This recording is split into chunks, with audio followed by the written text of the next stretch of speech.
Inside the Birds is back. Hello, everyone. Welcome to the first playoff edition of Inside the Birds pregame live here at Rivers Casino and Sportsbook on Delaware Ave, where Philly loves a winner. I'm Jeff Mosher from the Inside the Birds podcast alongside my Inside the Birds co-host, Adam Kaplan. With us, as always, is our tape breakdown master. He is Greg Cosell. What's going on, Greg? And we all knew that the Eagles would be in the playoffs about 7-8 weeks ago, didn't we? Of course, you predicted it. I think I predicted that. Yeah. When they were 2-5, you did. Yeah, I did. Yeah. That's why you're here with us today. That's why you're a guru. Now, the guy who was really anti-Eagles, he'll join us later. That's former Eagles wide receiver Jason Avant. He will be with us pretty shortly. It is the Eagles, as we were just mentioning. Yes, the Eagles, who were once 2-5, who are in Tampa today to face the defending Super Bowl champion Buccaneers at Raymond James Stadium in an NFC wildcard game. The Eagles are the 7th seed for the first time in the 2-year history of having the 7th seed. The Tampa Bay Buccaneers, they are the 2nd seed. They are favored by more than a touchdown. In their history, the Eagles are 8-9 in the wild card round, and the Bucs are 2-5. It is do or die time for both teams, and we'll break down the game here at Jack's Bar and Grill as the Eagles try to hand Tom Brady just the 3rd wild card loss in his 20 postseasons. You guys do the math on that one? 20 trips to the postseason, 3 wild card losses. It's not a very common event for Tom Brady to lose in the wild card round. In fact, he's not often playing in the wild card round, so this is pretty interesting for him as well. Hey, they didn't get a bye last year, and they won.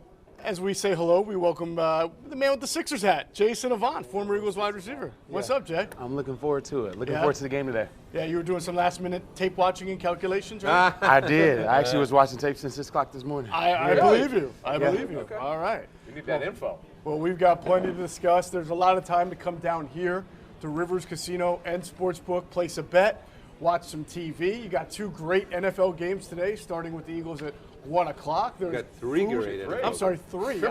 I keep forgetting that they maneuvered the schedule differently. But yeah, It's super wild card weekend, Jeff. Super wild card. Hold on. Just wild card weekend. Super wild card weekend here for the NFL. Flat screen TVs, great sports on. You can place bets. You can have a great time. So come down here to Rivers Sportsbook and Casino on Delaware Ave. Also, take a minute, please, to like the show, share the show, heart the show. Do whatever you have to do to make the show the most watched pregame show today in the Delaware Valley. We really appreciate it.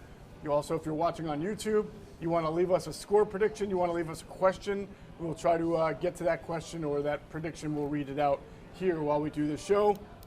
Why don't we start with the really big news, and it's about the running back position, honestly, for both teams. We can just talk about the running back position for this game. It's going to be the most noteworthy item leading into it. Miles Sanders, about 3 weeks from surgery, is active. He's clear. He's going to play today.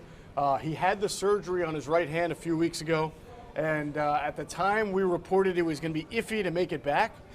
Well, he beat the odds. He's made it back. I think the big question today, and we'll get into it, though, is how effective he will be, how much ball security may be an issue as he tries to play with a hand that has not taken a hit the likes of what he'll take today in 3 weeks. Jason, did you ever break a hand or have a similar kind of injury like that? Yeah, I've broken my hand before, like my 4th metacarp. So, like, I've broken it. I've broken fingers, all type of stuff. You learn to deal with things. Now, it's different for me because I don't have to hold the ball pretty much majority of the time like a running back and take the pounding from linebackers and bigger guys. So it's a little bit different, and I can get down, and it's not frowned upon. Running backs can't get down in time of a hit and it be accepted by the head coaches. Right. So it's going to affect him a bunch. And when you couple that with the fact that Miles hadn't had great ball security this entire season, and to have an injury to his hand, if it gets hit properly, the ball may come out. So you're worried about that as a coach going into this game. We also saw a couple of weeks ago Jordan Howard come back and play despite lingering effects of a stinger and a shoulder AC sprain, and he really did not play very well in that, or he didn't run well. As you said, people told you he ran tentatively. Yeah. Do you worry about Miles Sanders today, not just from a ball security standpoint, but how confident he is holding that ball and making yards and taking hits? They're going to have to, by the way, it's his right hand. That's where he carries it. So secure hand. Jason, how? I mean, I know they can wrap it, and the word around the team is that he had it wrapped. But how could you secure it if it's wrapped? Like, how could you? It's going to be. They'll figure out a way. This the best doctors in the world, the best trainers in the world. They'll figure out a way to get some type of protection, some type of padding right over the hand enough where he can still grab the ball. I'm interested to see what it looks like going into the game and first couple plays, how the hand looks, just visually. Yeah. But I'm pretty sure they're going to figure out a way. I've had all types of contraptions made for me in order to play. I had volleyball pads at one time. It was all type of stuff that they created. I got it. Yeah. Well, and then the issue, too, becomes just his mental state as far as doing it. Because, one thing I learned years ago from coaches, and it's a great differentiating term, will he be a ball carrier as opposed to a runner? In other words, will he just be looking to carry the ball and make sure that nothing bad happens, as opposed to running with his skill set and his traits? Sure. And obviously that's a big difference. And on that, the reason he's a difference maker is his explosion. If you look at the other backs, there's no one like him on the roster. The Eagles have really good depth, but he's special as a runner, and they need him on first and second down to be explosive. I don't think he'll play a lot on third down today, obviously because of his hand. But that's really not where he's going to make his doing. And by the way, Jordan Howard, you mentioned his shoulder injury. He doesn't even have an injury designation, which kind of surprised you and I. Yes. So that's huge because that hopefully will mean he's back to relative normalcy with that. I'm curious, given Sanders' situation, obviously he wouldn't be cleared if they didn't plan on playing him. Of course. Okay? We don't know what number of snaps. That's all speculation. Right. And we don't know how he'll look. That's all speculation, which we just did, and that's fun. But I'm very curious to see Gainwell's role today, because Gainwell to me is a really, he's a little bit of a wild card to me because he's a very good receiver. He's actually a pretty good runner as well, and he ran really well last week, and he's not as explosive as Sanders, but he's the next most explosive back. Sure. Yeah. It's a great point because, real quick, when the Eagles have their full stable of running backs, they tend to be a two-man running game. Yep. And that tends to be Sanders-Howard or Howard-Scott or Sanders-Scott. Gainwell always seems to be the one the odd man out on the outside looking in. Does this hurt us in the playoffs having so many active running backs? Like, because Huntley is your running active game now, is right? strong, Huntley right? active. Yeah. It's just other positions on the roster, special teams, extra receiver, different things like that, because we've allocated so many resources to the running back position, having Huntley up last week, and I believe that he has to be up this week. He's actually on the active roster, but he'll be inactive. He'll be inactive, but it's still a roster spot. I just worry about it, Yeah. But I would get on Greg's point, although I do worry about Gainwell and pass protection, but just as a explosive playmaker, you lose today, you're done. I empty the kitchen sink today. Who do you think? Let me ask you this: is the best pass protector of the backs? Jordan Howard. Yep. Yeah. That's not Because we'll get into this more, but the Bucs are a high percentage blitz defense. Number one in the NFL. Yeah, 40%. so that becomes a factor in today's game. I hope they don't take it, and this is probably getting a little bit ahead of ourselves. I hope they don't take the last game that they played as an indication of who the Bucs are without most of their secondary, because they didn't get after the Eagles like they are going to this game. So hopefully they don't take that. That also invites how much can the Eagles do from when Miles Sanders is in the game? How much can they do from a passing standpoint? That's a good point. Because if he has to stay in to block a blitz with that broken hand, that could be a problematic for him. They add to the rush a bunch. Well, guys are not designated to blitz, but if a guy's blocking, they add it in there. All right, on the flip side, the Bucs also hurting at running back. Playoff Lenny not active today. Leonard Fournette, who was so instrumental in their Super Bowl run last year, is not active, and they're also down Ronald Jones. So we're looking at a Tampa Bay Bucs running back field that's going to consist of Gio Bernard, Keyshawn Vaughn, probably their primary back on first and second down. and maybe Le'Veon Bell. Have they? And Kenyon Bell played Barner. last. Kenyon Barner. Kenyon Barner, old friend. He's off the cards. Keyshawn Vaughn's an interesting player. What do you think? Well, first of all, he started. Where did he end up? Did he end up at Illinois? I believe he did, but he transferred in college. But he came out. Vanderbilt. He ended up at Vanderbilt. Yes. He transferred from Illinois. That is correct. Yeah. And I watched him in both places, believe it or not, when he came out. He was a big time recruit, I believe, out of the state of Tennessee. He might have been Mr. Football in the state of Tennessee. He's actually a pretty good runner. We get caught up with running backs today that if a guy's not special, whatever that means, and everybody has a different definition of that, then guys are just considered, you can get those guys in the 5th round. And maybe that's true, maybe that's not true. But the point is he's a grinder, he's a tough runner, I wouldn't say he's got a ton of juice, but he's not a plotter. Okay. Kenyon Barner, he has like 72 lives in the I know. Oh my gosh. Yeah. What is this, about his 15th team? I mean, what's the Shoot, average? like I thought he would be out of the league, in the first 2-3 years. What's the shelf you know? life for an NFL running back these days? Like 3 years. He hasn't 4 years, played This guy's been in the about league for a 10. decade. But he also Yeah. plays on special teams. Which Yeah, is he's why- a returner. Which is Yeah, why he's a he returner. probably hangs around as well. Right. Greg, the big thing, Leonard Fournette, one of the best pass-protecting running backs in the game, certainly for the Tampa And Bay Buccaneers. that is why he plays. Yeah. Personally, I do not believe Fournette is a great runner anymore. I loved him coming out of college. And I thought his second to last year at LSU, just the velocity with which he ran and the pure natural power was just remarkable. Right. But in the NFL, he's kind of become a choppy step tiptoe guy who oftentimes when he runs inside braces for contact, which is one reason, and again, he's not playing today, but it's one reason why their run game with him became much more outside based where they pull people. Right. Because he's not really, for his size, a very good inside runner. But he's a really good pass protector, and we know how important that is to Tom Brady. And we will see if that influences Jonathan Gannon to maybe want to dial up a little extra blitz here and there, knowing that they don't have their best pass protector. I know you're making out. I just have to throw out the idea and the concept of it, Jason, so we can talk about When it. Jeff becomes a D coordinator, he's going to blitz on every snap. I feel like I'm taking blitz the on heat every for their. snap. Yeah, it's like my fault. How about an occasional blitz? How about an occasional blitz? Every once He's in a going to while. just go every time. He's going to take the Buddy Ryan approach. Go, yeah. We're just going. Get after it. We're There we just go. going. I don't think he can call 46 though. So Jay, one thing you and Quintin Mikell talked about on the Q&A show this week was how coaches always try to keep playoff games the same as the regular season. They say it, they go in front of the cameras like Nick Sirianni did all week. It's just the same, we prepare the same, we practice the same. But then you get into the classrooms, and you guys talked about how coaches don't always practice what they preach. They start drawing up every play under the sun and worrying. So this is an interesting matchup, right? You have a team with mostly, not all, but a lot of first-year coaches, first-year play callers, some guys who just came up from the college ranks like Brian Johnson, versus the Buccaneers who just won the Super Bowl. So almost all their coaches are seasoned vets. Yeah. How much of a factor is that? How much of an advantage do you think that plays for the Tampa Bay today? Coaching is huge. Like I said, it's taken us a bunch to adapt on defense. It took us 8 games to try to get our stride and get right personnel and to figure out what we're going to do.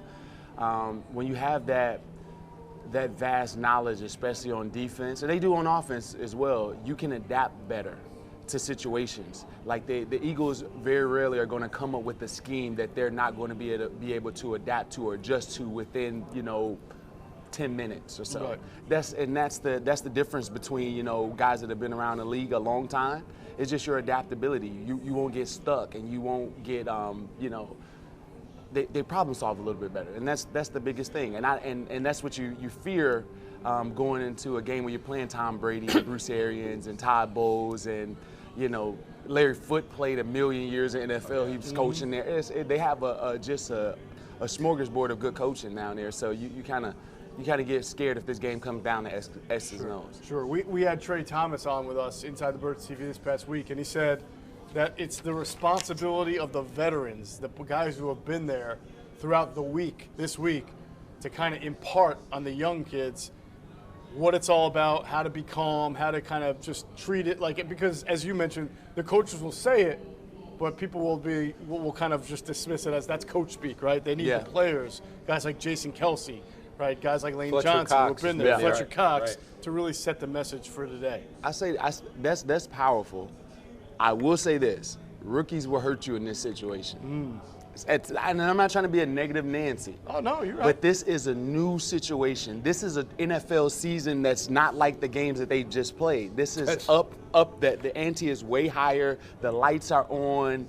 Guys are playing for their families. They're trying to get the next check because the next check is a little bit bigger than the previous one. They're trying to win a Super Bowl, and they're playing like it's no tomorrow, literally. So that intensity has to be adjusted and adapted to, and rookies usually don't adapt well in these circumstances. At some point, you just hope it's not in the last waning minutes of the game. Hopefully they learn their lesson in the first quarter or so. You saying that, it comes to my mind I think it's the Minneapolis Miracle, right? When it was the Saints, Vikings. Yep, it was touchdown to Diggs, and it was, I think, a rookie defensive back. Was it Marcus Williams? Yeah. And all they could talk deep about, safety. all they could talk about, rookie in that spot, it's tough. And he's a good player. And he's a really good player. They said, will he ever be able to come back from that? It's one of those situations, like if you go back, and it's always in that situation where if it's a rookie and it's on the line, in this situation, it's just so new. Right. And it's like almost you have to relearn it. It's, you know. Well, it's funny, just to play off what Jay said. I remember when I really started doing this, 30 plus years ago as far as coaching tape, and got to spend time with coaches and players. One of the first things I heard from everybody was how when you get to the playoffs, everything is different, everything is faster. It's just a different game. Right. So it just plays, You don't think about that in the NFL sense because everyone's fighting for their job each and every week. So you're like, how can it be faster? I remember, Coach Reed and my receiver coach David Culley saying, it's going to be different in the playoffs. I'm like, different? How can it be different? Like, this is hard as hell right now. Like, how could it be different? I don't understand that. And it was, right? And it was way different. Right. And I was like, wow, it is. With that, would you have Kenny Gainwell out there? Because he's a rookie, but he's a guy who could do something. You have to try to play your best players. You can't go out there with ghosts. You try to prepare them, like Trey Thomas said, let the older guys impart the wisdom, and you just hope in situations that you put your best players out there in situational football, in critical situations. You have to play your first and second down the same way. But in critical situations where I need this third down, I need this conversion, I need this fourth down, you want to put guys out there that have been there before. Absolutely. So all eyes today on Devontae Smith, the preeminent rookie for the Eagles this year at wide receiver. Let us get into the injury report because it's expansive for both teams, and there are some concerns, I would say, on the Eagles side. You start on offense. Nate Herbig is questionable to play today, so inactives will be out later. We'll see. This wound up being an injury that Adam and I thought was a little bit worse than we expected because he's been able to play through things, but he did not practice much of this week. He is their, fifth string offensive guard? So if he can't play, or if he plays and has to come out, then you're talking about Sua Opeta most likely in that spot. Yeah. And if Jason Kelce were to get hurt and have to come out, usually Herbig goes to play center. You have to wonder if even they can make that move today with whatever he's nursing. So the thing is though, if Herbig plays, will he last? And that's why Sua Opeta's got to be ready. And we'll get into the transactions. They did add someone off the practice squad, so they're clearly concerned. They are. His left ankle is our understanding. And then the big one. This one, to me, is a game changer if you can't play. Josh Sweat. That's right. With an illness here. Now, Nick Sirianni did say he had an abdominal issue earlier in the week. Yeah. Which tells you typically when you have an abdominal issue and you have the flu or you flu-like symptoms or you're sick, it bothers you for a couple of days. It's not really doing anything. So that does worry you. He's there in Tampa, but I just don't know how he's going to feel if he's active. Right. And to me, if he's not himself, it's going to be a problem. He's a big player here. Yeah, huge. I mean, usually to beat Tom Brady, you need a good four-man rush. And if you don't have Josh Sweat, you're already out Brandon Graham for a while. You're talking about a defensive end rotation of I guess, Derek Barnett with Ryan Kerrigan and Jackson. Teron Jackson. It's just not the same. And Malvo. Cameron Malvo, he's up. who might play a lot anyway just because of how he's playing. But that's a big piece that they would be missing. Even if he plays and whether it's his conditioning, if he was sick, we have no idea if he couldn't eat or could or how he was able to keep himself throughout the week. Yeah. One thing I do want to ask you, Greg, on Malvo, what have you seen from him? I mean, I think he's been really solid. He looks the part. He's long. He's athletic. He's got kind of a sinewy build. I haven't gotten a great feel for what I think he is as a pass rusher if he has to fill that role. That's why I asked. Because that's the thing. That's an issue. That's the thing. I mean, you need. We can talk more about it because I know Jeff will want to talk about whether the Eagles blitz or not. But when all's said and done, they're not going to be a high percentage blitz team today. Right. They're going to have to rely on four-man pressures. Right. And Josh Sweat this year, to me, when he's lined up as a wide 9D end, has been a really good pass rusher. Right. And obviously the tackles for the Bucs, Donovan Smith and Tristan Wirfs, are really good players. Mm-hmm. So, if you do not have Sweat, I think you're really down an important piece on defense, a really important piece. Agreed. The inactives should be out before the end of the show, so hopefully they will. They will be out. About 40 so minutes, we'll about talk 35 about minutes before. 45 minutes. All right, flipping sides. And by the way, real quick, Jalen Hurts, we already talked about Miles Sanders, Jalen Hurts, Lane Johnson, Landon Dickerson, who we were worried about at one point with a thumb injury.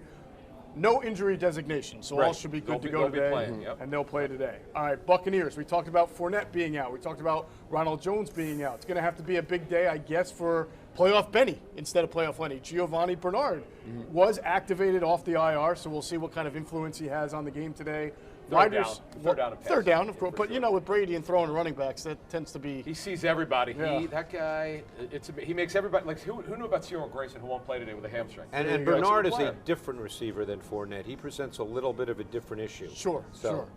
So if you look at the Buccaneers at a wide receiver standpoint, without Cyril Grayson, what you're talking about is Mike Evans and Scotty Miller, Tyler Johnson and Rashad Perriman. Tyler Johnson and Bruce Rashad Perriman. Bruce Arians loves him. He'll play on the outside mostly. And Johnson will play in the slot. And he can run. And there's a guy, I know he doesn't play much. He's more of a returner. The Jalen Darden, I know, talking to someone there. It won't be today, most likely. North Texas. But they have a plan for him for the future. Without question. Little guy, but he's explosive. Rookie from North Texas, whose college tape. Did you see him at all? I haven't. His college tape very much reminded me of Jalen Waddle, but he went to North Texas. So therefore, he's not, obviously he didn't play the same level of competition. Right. But he kind of looked to me, Twitchy. watching his tape, like Jalen Waddle. Okay, twitchy, explosive. Oh, yeah. He's their returner, right? Their top punt returner, I believe? Or kick returner? I thought he was one of their better returners. He's a punt returner and kick returner. Yeah. All right, so something to watch today because we know that, special But he's teams a guy that, again, Adam's right. Starting next year, he could be a factor in their offense. There we go. All right, defense. Levante David is back for the Buccaneers. That is a huge addition for them. Carlton Davis and Sean Murphy Bunting, neither of which played in the first game against the Eagles. Davis is questionable, and Murphy Bunting, I believe, will play, right? He's got the hammy, but both were added. Carlton Davis was added after Friday's practice, so you just wonder what it is, but they definitely believe Murphy Bunting will play. Carlton Davis is one to keep an eye on. What is his injury? Davis's is a back. Murphy Bunting's is a hamstring. Both added as questionable, but the big ones, though, the guys that we know who are going to play, who they were concerned about, and this is interesting. Shaq Barrett has sprains to his MCL and ACL. And it's his right knee. It means there's something happened to it. There's damage to it. Yeah. Which means he stretched it. They think he can play. They don't know how long he'll play. I'll be interested to see how well he does today. And then Anthony Nelson, who's their top backup, he's got an ankle injury. They expect him to play. Pierre-Paul will play with his torn rotator cuff and his knee injury.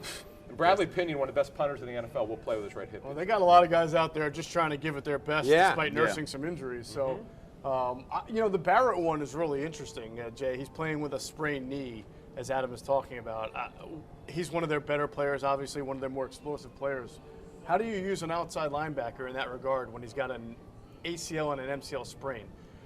To my knowledge, it's like if you can run in a straight line, but vertically is not so easy. Or horizontally. Unless it's torn, you have more mobility than you normally would. Because I've had partially torn and stuff like that, but you're still able to do a lot of things that you would normally do. It's just a pain tolerance thing. And yes, lateral movements, will that hurt you? Yeah, but these guys are great athletes.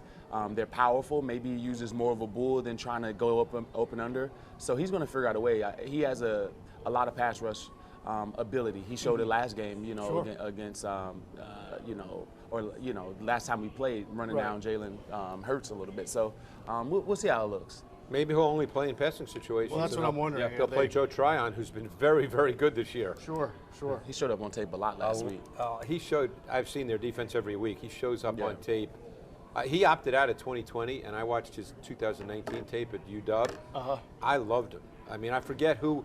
Like, I liked him way more than Gregory Rousseau, for instance, who was the first-round pick of the Bills. Sure. And Tryon, I think, was the last pick in the first round with the Bucs. Yep. But Tryon is going to be a really good player. Nice job by their scouting department with that last pick, which doesn't always work out so well. All right, there'll be a few guys that the Eagles will not be able to rely on today, and you may but they actually play some significant roles. One is J.J. Arcega-Whiteside on IR, finger surgery. No, he does not catch a lot of passes, but he has been a big part of their blocking game in the run game, so he will not be available today. Is it his thumb? Yeah, he broke his thumb. His thumb, right? Yeah. Okay. He tore a ligament in his finger. Yeah, I'm sorry, he tore a ligament Yeah, in it his was thumb, ugly. that's right, yeah. We heard it was real ugly. It was I like guess kind of like yeah, you know the it was Brian bad. Baldinger thing. It was real. Now I don't know if he did it on the drop pass. People want to know, but I don't know. No, his mother did go. Well, we believe. I mean, it was not a verified account, but account that's believed to be his mom tweeted a picture and then said that it happened, like I think on the opening kick, and he played really? through it. Okay. So, All right. so there's that. Tyree Jackson, the promising tight end who plays a lot in 13 personnel, is on injured reserve again. He tore his ACL. That's disappointing. In that Dallas game. That is disappointing. So, and Brett Toth, who has been a reserve and maybe called into action, is also not available. He's on IR with the knee. And Marlon Tuipulotu is on the COVID reserve 19 list. So who are their backup O linemen? That is a great question. So right now it's going to be, we know the top guy right now, folks. Andre is Dillard. Dillard at left. At tackle. Yeah, but he can't play inside. He can only play left. No, right. Sua Pettis, our top backup guard. Jack Anderson, who they like. yeah. Guard and center. And LaRaven Clark. They're okay. They're okay, yeah. All right. Is it They're great? all No. You know, it's but so funny okay. how things work, and Jay can speak to this. Jack Anderson, I believe, went to Texas Tech. Yes, in the Bill. Yes. When was he with came Bills. out of high school and he went to Texas Tech, he was viewed as such a major get for Texas Tech because he was considered like a top 20 recruit in the country. Wow. And it's just so funny how it works. Here he goes to Texas Tech, had a nice career, you know, and then gets drafted, I think, late or not Seventh, drafted. yeah, yeah, seventh. and, you know, and now he's, I mean, I'm always amazed by that because obviously coming out of high school, he was viewed as a can't-miss superstar. Wow. A couple things on this. The Bills tried to see. keep him. They actually asked him to wait a couple weeks. Uh-huh. He said, no, I have a chance actually to be able to get on the field. So the Bills would not promise that he'd be active on game day. Right. So that, and as we know, he played and played well. We Sure. heard he graded up. It was against Dallas, right? He played? Yes. And they've cross-trained to play guard and center. And that's what they do here with Jeff Stoutland. Yeah. All right, well, another Stoutland project that Yeah. we'll have to keep our eyes on. Richard Rodgers is going to be up for this game with Tyree Jackson on the IR. Yeah, they so actually signed him off the practice squad, which means if they win, he will be their third tight end and play next week. that is correct.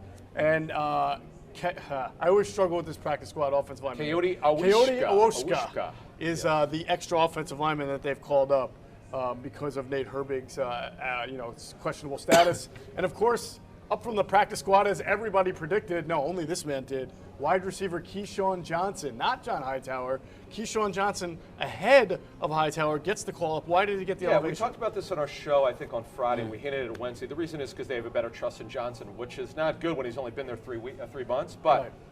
the reason is special teams, also really good hands, really good route run. He doesn't run as A well. little more refined as a route runner. Yes, doesn't run as well as Hightower, but he carries out his assignments, and what we've heard, he's been way better in practice as a practice squad player. And there's more trust here. Look, he's the fifth receiver, probably not going to get any pass targets, but he should be up today because they need to dress 5, and he could play on special teams, and they have a better trust in him is what we should say. You kept John Hightower on your team all year.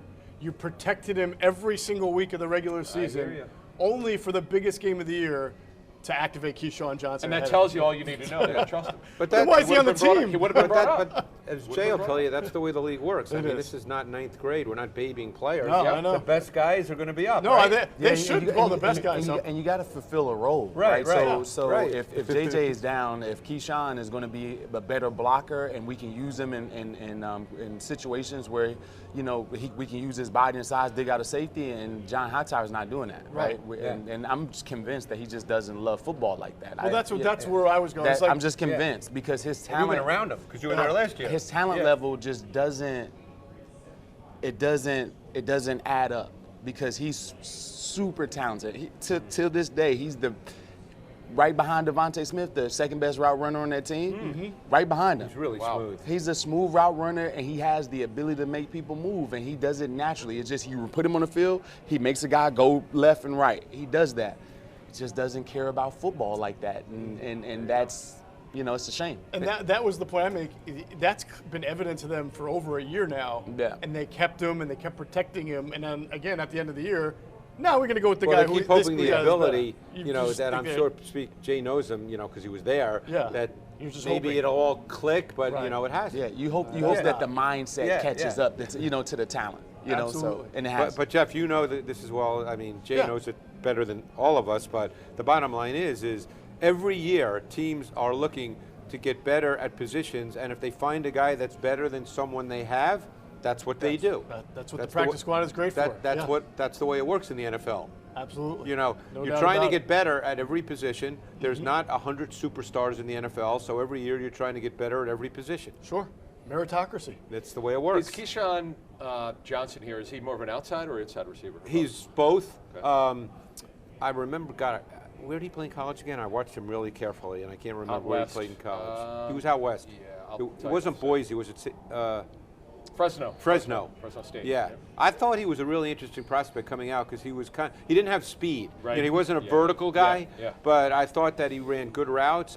They lined him up inside and outside. I guess I probably saw him more as a slot guy when I watched his college tape, but who could line up outside. Well, he will have to play today if there's an injury. I mean, he is their fourth receiver? Fifth receiver. Yeah. Yep. We'll see what happens there. All right, Tropical Storm Kaplan is about to make his we haven't We're had back. a whole lot of Tropical Storm We Kaplan. must have had 80 updates last I night. feel like last year every game was influenced by weather. This year, not so Tropical much. Storm Kaplan. What do you know, Tropical Storm Kaplan? These two clowns, they kill me over this stuff. It's like I have to crawl under a desk after I'm done. They pick on me so hard with this stuff. Where's What's your bow the tie? up to the minute report? I What's will the tell- radar all right, show? tough guy, What's the here it radar is. show? Here it is. I always go hour by hour. It hasn't even rained in like hours. The wind doesn't look like it's going to be as bad hour to hour from 1 to 4 o'clock in the teens now, not even the 20s. The wind. But you worry about the gusts. All You worry right. about the gusts, but All right. it doesn't look as bad. And I see the fans were hoping it would rain and pour. Why? Because Brady could throw in the rain. It's not like he haven't done it. They bring up that one game earlier this season. Everybody still thinks you run the ball in bad weather. I don't know why, but that's what. Wind, yes, but even the wind. Well, what's it's the a definition? warm wind. What's the definition of bad weather? I'm guessing in this case, 30 miles very an hour. gusty Oh, wind. okay, and- okay. Yeah, Right. yeah. I guess bad weather Rain isn't pelting you. 6 below wind chill because Yeah. Josh Allen didn't seem to have No. a I problem don't with think he had a problem. Plus- Or actually, neither did Mac Jones for that matter. I think this Brady guy has played in a few of those games He's as well played throughout his yeah, career. yeah. He's I been would all right say at it. strong wind and rain is a nightmare for any passing game. Yeah. Yeah. So it does favor the running team. Uh-huh. However, there's a lot more to it than that. Right. Yeah. What is it like to catch in the wind? In the wind, Yeah. it's like catching. Like, have you ever seen those baseballs where they curve and Yeah. like where you can throw it over there and it comes back? It's just like that. Really? Yeah. How Oh, do you- it sucks. You just follow the You try, yeah. It's you just try your best not to overthink it and like look at the ball Just the react to the entire ball. time. Yeah. Like you try your best to like wind, heavy wind and rain. Don't ever worry about yards after the catch. Just catch it. Just catch it. Yeah. Great point. Heavy wind and rain. Don't worry about it. Just catch the ball. Well, it appears, against the wishes of Eagles fans today, the rain will not be that bad and the wind Won't be there. will not be there No. as well. So we'll seem like it. have to beat them straight up. All right. So the underdogs will have to be at it again. By the way, he did struggle, Tom Brady, earlier this year in New England, a 19-17 Bucks win in a game that was a lot of rain and wind. So just something to keep in mind. Let's get into this program. Let's get into this breakdown. First, we want to tell you about our friends at Deal Dash. We tell you all the time you can win when you use Deal Dash, the online shopping platform that's actually fun. It's the longest running penny auction website and app around. And if some of the things you hear from us sound too good to be true, it's because it is. We've seen a car go for $900, brand new TV less than $2. So don't be a loser. Stop paying full retail price for things you want and get on Deal Dash. Go to DealDash.com, download the app. When you register, use the promo code ITB for a special offer for some bonus free bids right there at Deal Dash. All right, fellas, let's talk a little bit about this guy, Tom Brady. What he's done this year is pretty surreal even for Tom Brady standards. 44 years old, the 7-time Super Bowl champion, led the NFL in completions, in attempts, in passing yards. He even averaged a career high 313 And passing touchdowns. yards per game, career high in touchdowns. It's almost like it was the year of Tom Brady. Go figure. I don't Like think it hasn't he been wasn't that. a career high in touchdowns. No, I'm sorry. He no, led that the was in league New in England. touchdowns. Led the league in Yeah. touchdowns. Yeah. 43. Yeah. That's correct. So in his 22nd season, he is now pursuing his 8th Super Bowl ring. And although we all remember the 2017 Super Bowl here in Philadelphia, Brady has otherwise had the Eagles' number throughout his career. Well, he was pretty good in that game, too. He was pretty good in They that didn't game. punt. No, over 500 yards. He was all right. He was pretty good in that He was game. decent.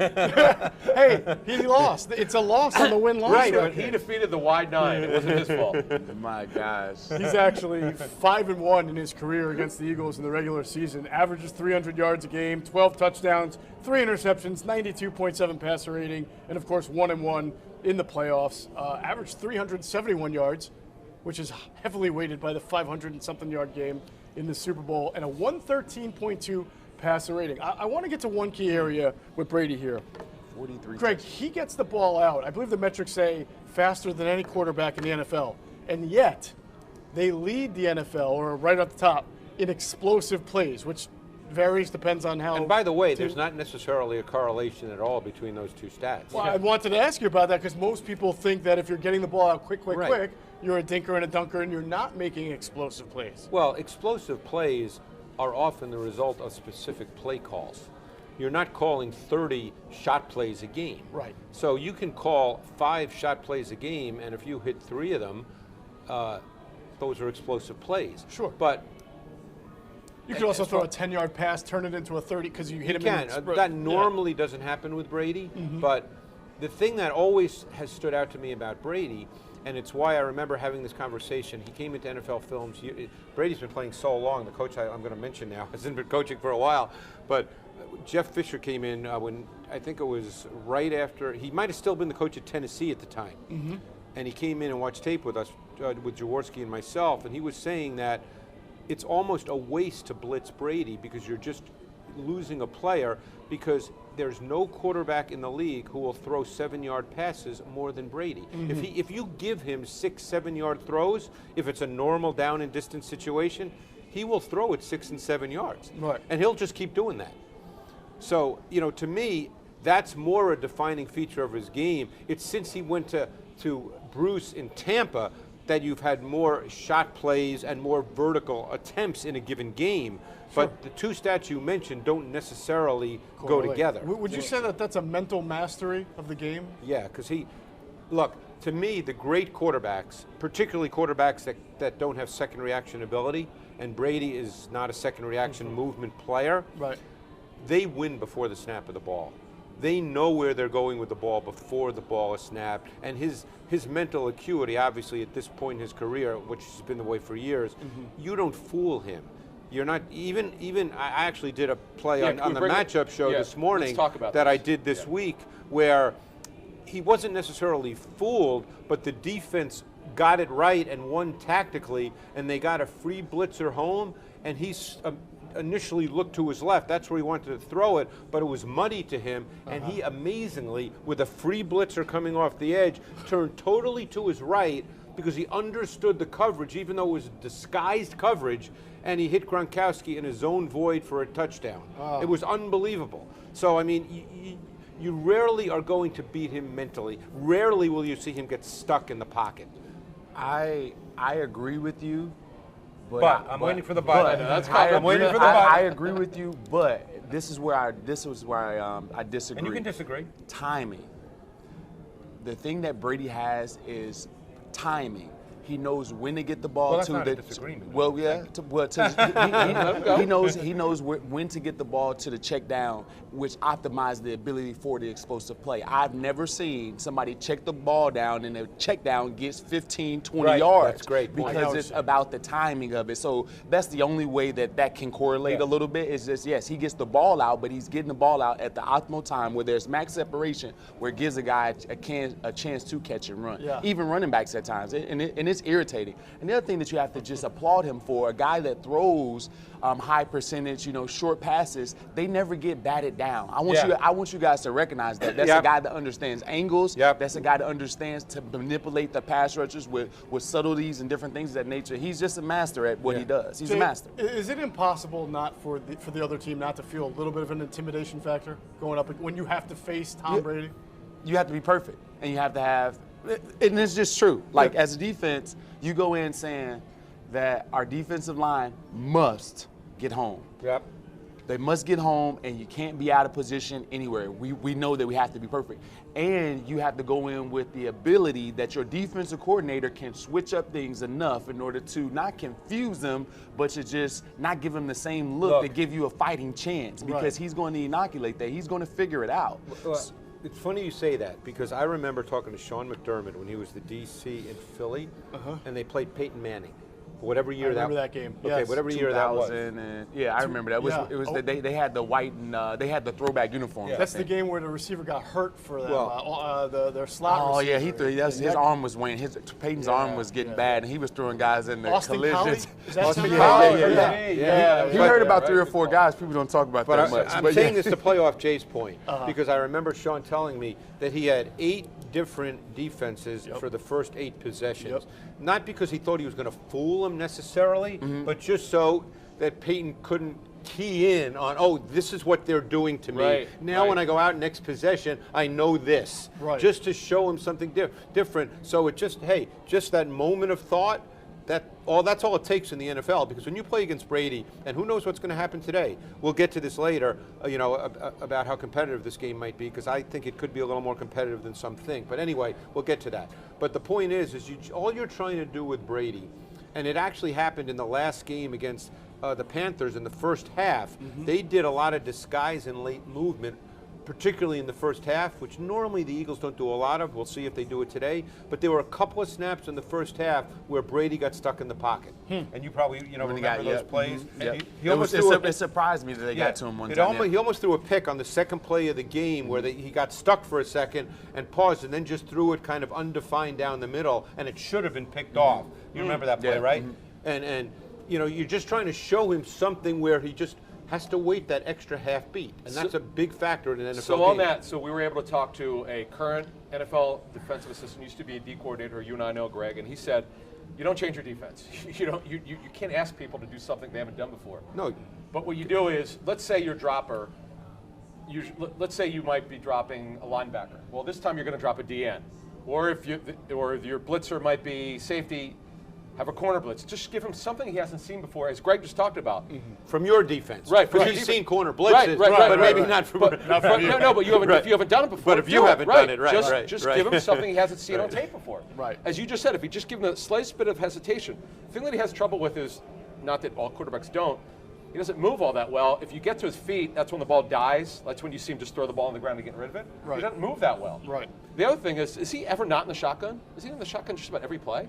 No, when they run it, he's under center. Yeah, he's under Oh, is he? center, Okay. yeah. But any passing play? No, but they go conventional play Do they? action with Okay, him. they will? Okay. Yeah, because this pass game they were play action screens, play yeah. action, quick Yeah. passes, like they just sucked the linebackers down. To But do I it. thought Jay also made a phenomenal point, because if you're playing zone, a lot of times you want your backers to get depth. And if he sees the backers run out of there, he just throws it right away Right in to the whether void. it's a tight end, a back, and what seems like a 4-yard play becomes a 12-yard play. Right. And that's why Fournette has It's so many irritating. catches. It's irritating looking at it. I'm like, dude, what can you do about that? All right, so for Eagles defensive coordinator Jonathan Gannon, we know it's his first time in the playoffs as a play caller. And, of course, he gets indoctrinated with a game against Tom Brady, who we just talked about. Now, the Eagles have reversed course, obviously, since the last time they faced Tampa Bay. That game, Brady completed 81% of his passes, threw 2 touchdowns. Since then, we've seen a lot of changes, right? We've talked about them. More single high coverage, more man defense at times. We have seen some diversified looks on the back end. And that's resulted in the Eagles finishing amazingly with a top 10 total defense, Craziness. 9th against the run. Nobody would have predicted that 8 or 9 weeks ago. A lot of that, Adam, is also schedule and quarterback dependent. Yes. So when you look at this defense, first of all, I want you to help Eagles fans understand why Jonathan Gannon has 2 head coaching interviews, because people do not seem to come to grips with that based on what they've seen this Really year. well regarded. We talked about this when they got the job back in late January. He's Right. really a smart guy, really well respected. This guy's a first-time play caller. I mean, if he was running the same defense he was running earlier, they would not be in the playoffs. But he was smart. He had to figure out what the players can do and can't do. We remember they were the #1 zone coverage team for the first 7 weeks, 8 weeks at 91%. Then, as you talked about, they went to more man. Lately they're back more zone, which brings us, Greg, today. What do you think he would do today? I'll just play off what you said, because I made this point that week 6 they played high percentage zone. It was much more split safety than single high. Weeks 8 through 17, I'm not counting last week's game. Yes. It starts with Detroit. Cover 1 has been their most played coverage since week 8. Cover 1, for people who don't know, is man coverage with a single high safety. believe it or not, they have the 7th highest percentage in that period of playing cover 1. And if you add in cover 1 and cover 3, which is the zone version of single high, that's been their predominant coverage. Now, they will play split safety, but they've really morphed into a single high safety defense. Right. Now, I spoke to a coach this week who's in the division who basically said that for the Eagles to play Brady, okay, again, every team's different with personnel. He said, you have to be really careful about pressure. He said, because when the Eagles pressure, and this is an offensive coach, so he's played against the Eagles defense.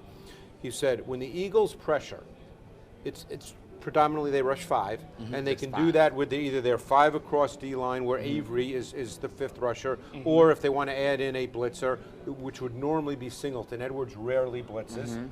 He said what they do 2 things behind it, tendency-wise. They play 3 under, 3 deep, or they play man. He said, you got to be really careful with Brady about playing 3 under, 3 deep. There's just too many voids. A lot of He said Brady will find those voids. And this coach, he felt that you just have to live and die with your 4-man rush to a large extent. He said, because you need 7 in coverage. Sure. And he's talking about the Eagles now. He's Gerald, not talking about a team. They're a 4-man pressure group. Right. He's not talking about, hey, there's teams that blitz a lot, and that's their nature. Yeah. But he said for this team, they're going to have to really try to rely as much as they realistically can. Every game plays out differently. I mean, we'll see. If they're down 17-3 early in the second quarter, things change. But he said, realistically, they've got to rush 4 and hope that they can speed them up. They're a top 5 pressure team, though they don't blitz, which is interesting. Right. They're top 5 in the NFL. That's pressure. why sweat's so important. I know. Yeah. Absolutely. To me, if he plays, he's got it. I mean, if he's only half of what he can do, they're in major trouble. He's great. He's been great. I wanted to just piggyback on some of those points that he made. So man coverage helps us because there is no AB, which is a man coverage nightmare. Right. You don't have Chris Godwin, which is another man coverage nightmare. You have a lot of these younger guys. Great point. Right. So now you really have to key on the 2 dominant players, which is Mike Evans and Gronk. Now, Howard can get in that mix too. He got him the first game, too. Yeah, Brady. So you have these guys, but on the outside, you can protect the Steven Nelson maybe a little bit better. You don't have to worry about the man coverage with him. So I think that the Eagles are not going to turn away and just go, split safety again. Right. I think that you have to continue to do what's been helping you, and I think that they can cover them man in situations. Well, I would agree. One final point. The only thing I'd say in terms, and again, this is why everything is situational. What we're saying here, nothing is 100%. People need to understand that. We're not saying never play man or never rush 5. Right. It's all tendency and it's all situational. Sure. I will say this, though. Gronk did not play in the first game. Right. Okay? Gronk is as good a seam runner as there is in the NFL. So you have to be a little careful if you're going to play some cover 3, because cover 3 gives up seams. Unless you're going to carry seams. Tight end beater. Unless you're going to carry seams, which normally the Eagles carry. Maddox will carry the slot very often when they play cover 3, but the question is, will they carry the tight end? Right. Like, let's say it's a 3-by-1 set and Gronk is number 3 to trips. If they're playing cover 3, is someone going to run with Gronk? Right. You normally run the speed, like usually the safeties and those guys, they go towards speed, and you're not considering Gronk the speed, and that's what happens. And the guy that big dude still can move. I know. It's amazing. He's a big body. Yeah. I'm glad you guys brought up Gronk because I want to talk about kind of the matchup there with what you do with your best cover guy, which is Darius Slay. Now, you guys mentioned there's no Chris Godwin, there's no Antonio Brown. Mike Evans is obviously a threat. He's had over 1,000 yards all 8 of his seasons. He's in pretty this good. year. Yeah, 14 touchdowns. 14 touchdowns. Yeah. Now Gronk, we know that he's battled injuries all year, but his last 2 games since losing AB, he's gone over 100 yards in each game, 7 catches. And not only that, but if you look at what the Eagles have done against tight ends this year, they've allowed over 1,000 yards and 14 touchdowns to tight ends, and not all of them have been household names. That's not good, I don't think, is no, it? it's very bad. And your math. You look at the top 10 here. Dalton Schultz, who's not a bad tight end. No, but he's pretty not, good. Got him both games, He's not too. Kelsey, but he's not bad. He's number 1 with 9 catches for 101 yards. Hawkinson, another good tight end, killed him in a blowout. Albert O, John Bates, Foster Moreau, Noah Fant, Adam Troutman. I mean, we're not talking about the best tight ends. In fact, they did a good job earlier this year against Travis Kelce, but that's because I recall them putting Darius Slay on Kelsey in certain man situations. Tyreek Hill had a game. 200. Tyreek Hill killed him. But so wait, that's what I'm saying. There are different Gotta pick defenses and now. choose. Would you, if you're going to play man in certain situations, would you use Slay against Gronk and Well, then take your who's gonna chances play on Evans? Evans? No. I'm asking. That's what I'm I asking. would not. My worst take of the year was about Mike Evans. We talked about it, Mike Evans. That was my worst take. And I sit back and I thought about it, and I was, judging that based on some games off Lattimore and Jalen and other you guys refresh that our had memory on what What the was take the was? take? well. What was the plays take? them well, Lattimore and I had to always plays take him well.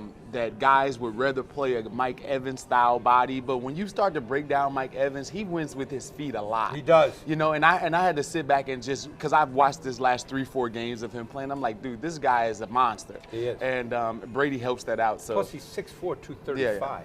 And he can he's run. a big dude Yeah. now. yeah, he's a big dude. And he can get vertical. yeah. All right, so you're keeping Slay on Mike Evans today. And by the way, absolutely. absolutely. That's By the why way, I he agree. played I high agree. percentage zone in that Week 6 game, but Slay did match Evans, even though they played high percentage zone. Right.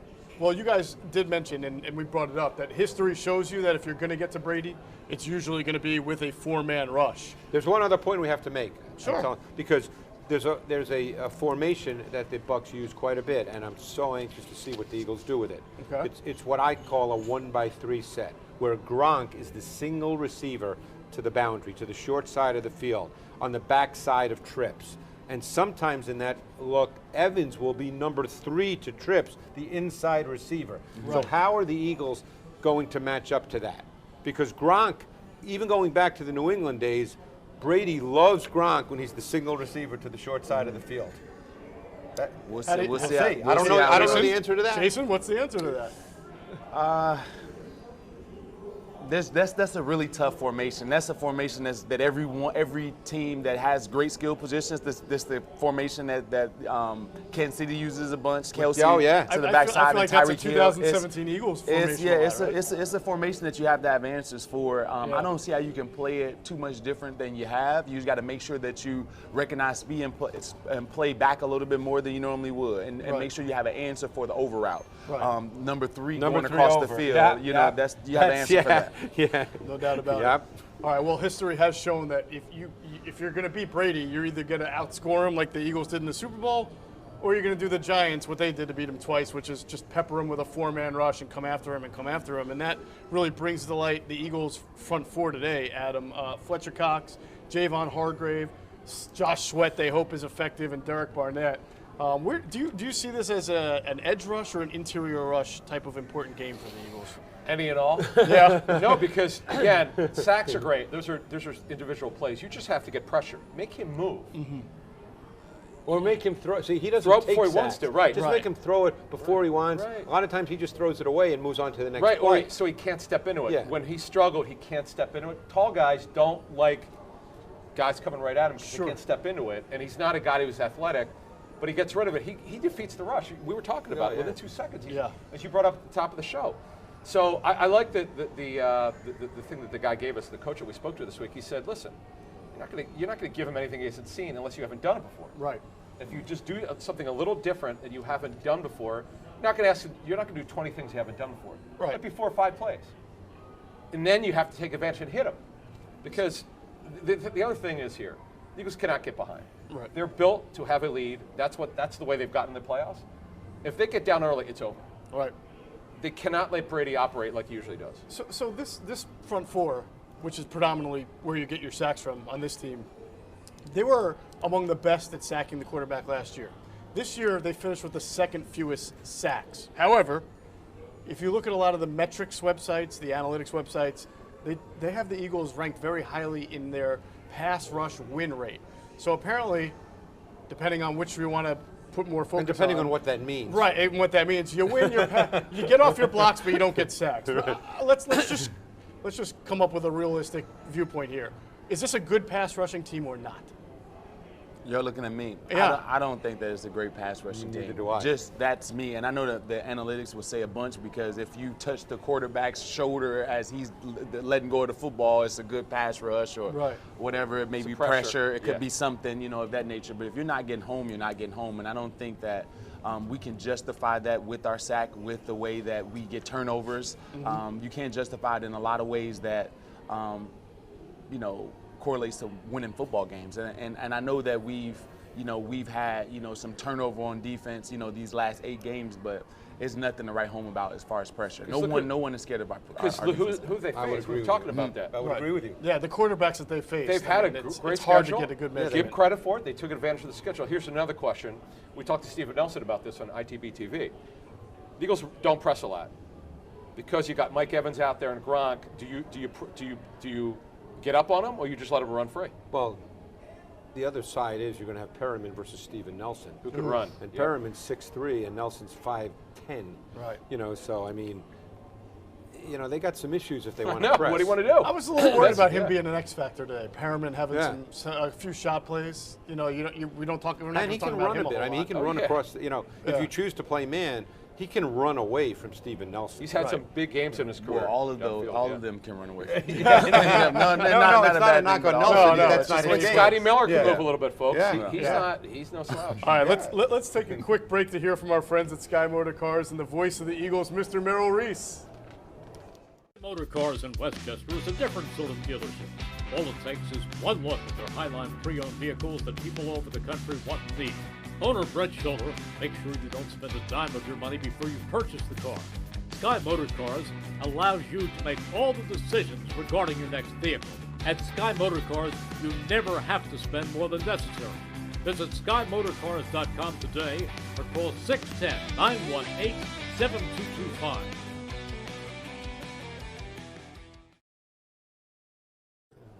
All right, big thanks to our friends at Sky Motor Cars out there in Westchester, PA. If you stop into their headquarters, tell them Adam and Jeff sent you. You'll get a great deal. We promise you that. We were just talking about the importance of a front four rush. It has not been a great year, statistically at least, and I think we would all argue in general for Fletcher Cox compared to what we've expected from him. Has had a better finish, but if you take the year in general, he talked about his role earlier in the year and how it didn't really fit with the scheme. This is a guy who's been a mainstay on their defensive line since 2012. He was drafted 12th overall. His 58 career sacks are the most by an Eagles defensive tackle all time, and they're 5th in team history. So we're talking about a very decorated player here. Adam, 3.5 sacks are his lowest since his second year, though. Obviously, Javon Hargrave has emerged here. I don't want to get too far ahead. Though Hargrave is not putting up the pressure. He's still playing well. But Right, not putting right. up the pressure numbers he did earlier. Commanding some more attention, and now they've got Yep. Milton Williams as a nice third defensive tackle. Are we possibly seeing the final game today if the Eagles lose for Fletcher Cox in the Eagles uniform? Let's put it this way. I'm not saying they're going to deal him, but if someone comes in and calls them closer to the deadline, well, when the trading window opens in the 3rd week of March, they know what the issues are. They take a significant amount of dead money if they trade him. They use the post-June 1 designation to split the cap hit over 2 years. Right. But they're taking more dead money. But you talk about Milton Williams. There's certain things you could do. We know they're going to draft defensive tackle. It's pretty much a lock. They're going to draft one either in the 1st or 2nd round. They need to get younger there. When you talk about Cox and Hargrave, he enters 22 in the last year of his deal. Right. Which you brought up months ago. Yeah. I wonder if they look to extend his contract, but I think it's possible. Yeah, to answer your question, I think it's definitely possible. In this latest restructure, he's signed through 23. So he only has 2 years left Right. after the season, and it's more palatable to get out after 22 than 21. 21, it was never realistic when we were talking about it. The dead money was so enormous, but now you can make it work. There's still a little bit of pain with the dead money. I think it's possible, I do. But the question is, if you're going to deal someone, you're going to get, and here's the other question which plays into this, how good do the Eagles think they are? Because they're better than, look, the record 9-8 is nothing to write home about, but they're certainly ahead of the game. In certain areas, yeah. Now, are they, this is the thing that I know the fans talk about, I think it's legitimate. Are the Eagles trying to fool themselves? Are they as good as that record would indicate, over 500? Were they a team we knew they were, 7 or 8 win team, the record's better than we because thought. of the competition. Right. Right. They give them credit. They did Right. very well against a great second half schedule. So that's the question. And how do you look at the veterans and say, okay, guys, we're going to trade our legend, who's probably going to be a Hall of Famer, because we want to get younger. Where do you stand on it as a former veteran player? I always say that you want to position your team in order to attract free agents. There's a lot of quarterbacks or people that are maybe available after the season, and Fletcher Cox's contract can be a bargaining chip for you in that situation. So, and I always want to make the roster the best possible in order to attract guys. Like if there's an Aaron Rodgers, if there's a Deshaun Watson, if there's a Russell Wilson, if these guys become available, and they are, why would they choose us over another team? Are you saying keep Fletcher Cox to get those guys, or use Fletcher as bait? I'm not advanced enough as a GM to be able to determine that. I just meant, was your point you should hold on to Fletcher because people will want to come to play? For at least for this upcoming year, because that's another piece, in order to attract. Because you're trading away a veteran who everybody knows. What do you show me? You're trading away a great player. Now, here's a question, Greg. You've watched Cox more than anyone we know. Where is he at in terms of explosiveness as a player showing up every week? I mean, I'm just going by tape study. That's what I meant. I don't think he's a big factor on a weekly basis. I don't. Then think to me, you got him to move. That's $100 million. I don't think he's a dominating player. And it's funny because the coach I spoke to that I mentioned earlier, the two names he brought up to me were Hargrave and Sweat as the guys you have to be worried about as pass rushers when you play the Eagles. Cox. He did not mention Cox. And I think, and he's a coach, he's basing that on tape study. He's got no skin in the game. And I don't believe personally that Cox, with the exception of individual plays here and there where he still can look great because he's obviously got a high skill set and has throughout his career, but I don't think he's a guy, I could be wrong, I don't think he's a guy teams are now game planning for.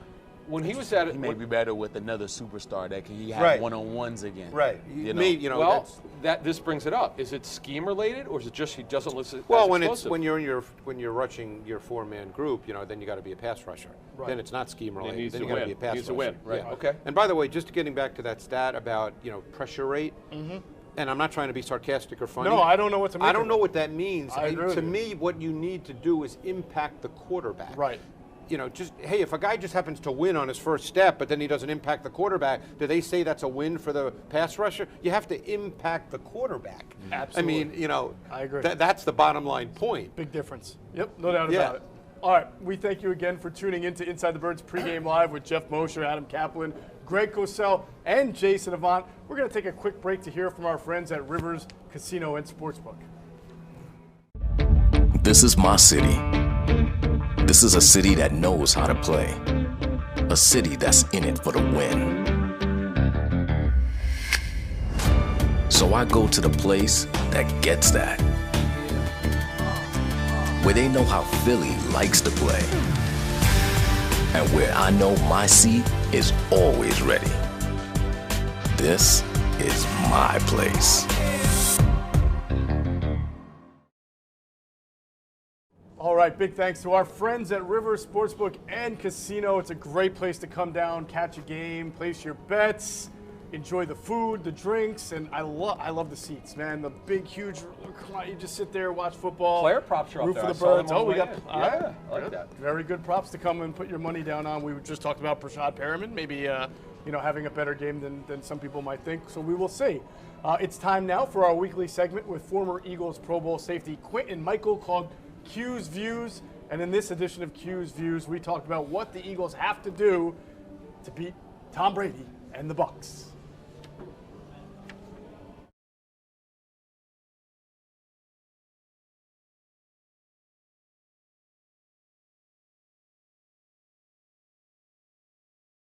In Michael for a special wild card edition of Q's Views. I know you're excited, Q. You got your Lucky Eagle sweatshirt on. And let's just talk about the start of this game. As a playoff veteran, as you are, will you be able to tell pretty quickly if the Eagles are tight or loose, either way? Or will that be obvious? Yeah, I think it'll be obvious. I think, if you come out, usually in games like this, especially with a team that rested their starters, as the Eagles did last week, oftentimes you can see a lot of sloppy football in the beginning of the game.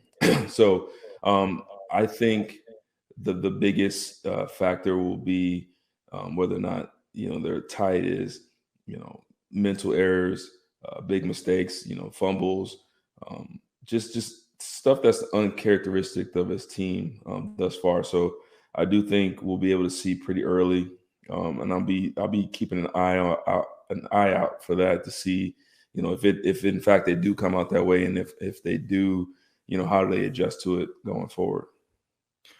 The Eagles have started slow for the last few weeks and have been able to overcome that. I think we can both agree that that's a dangerous recipe against Tampa Bay and Tom Brady. So if you were the coach and you're trying to devise a game plan here, what are you doing in the first 15, 20 plays to make sure your team is stable, both offensively and defensively? How are you treating this?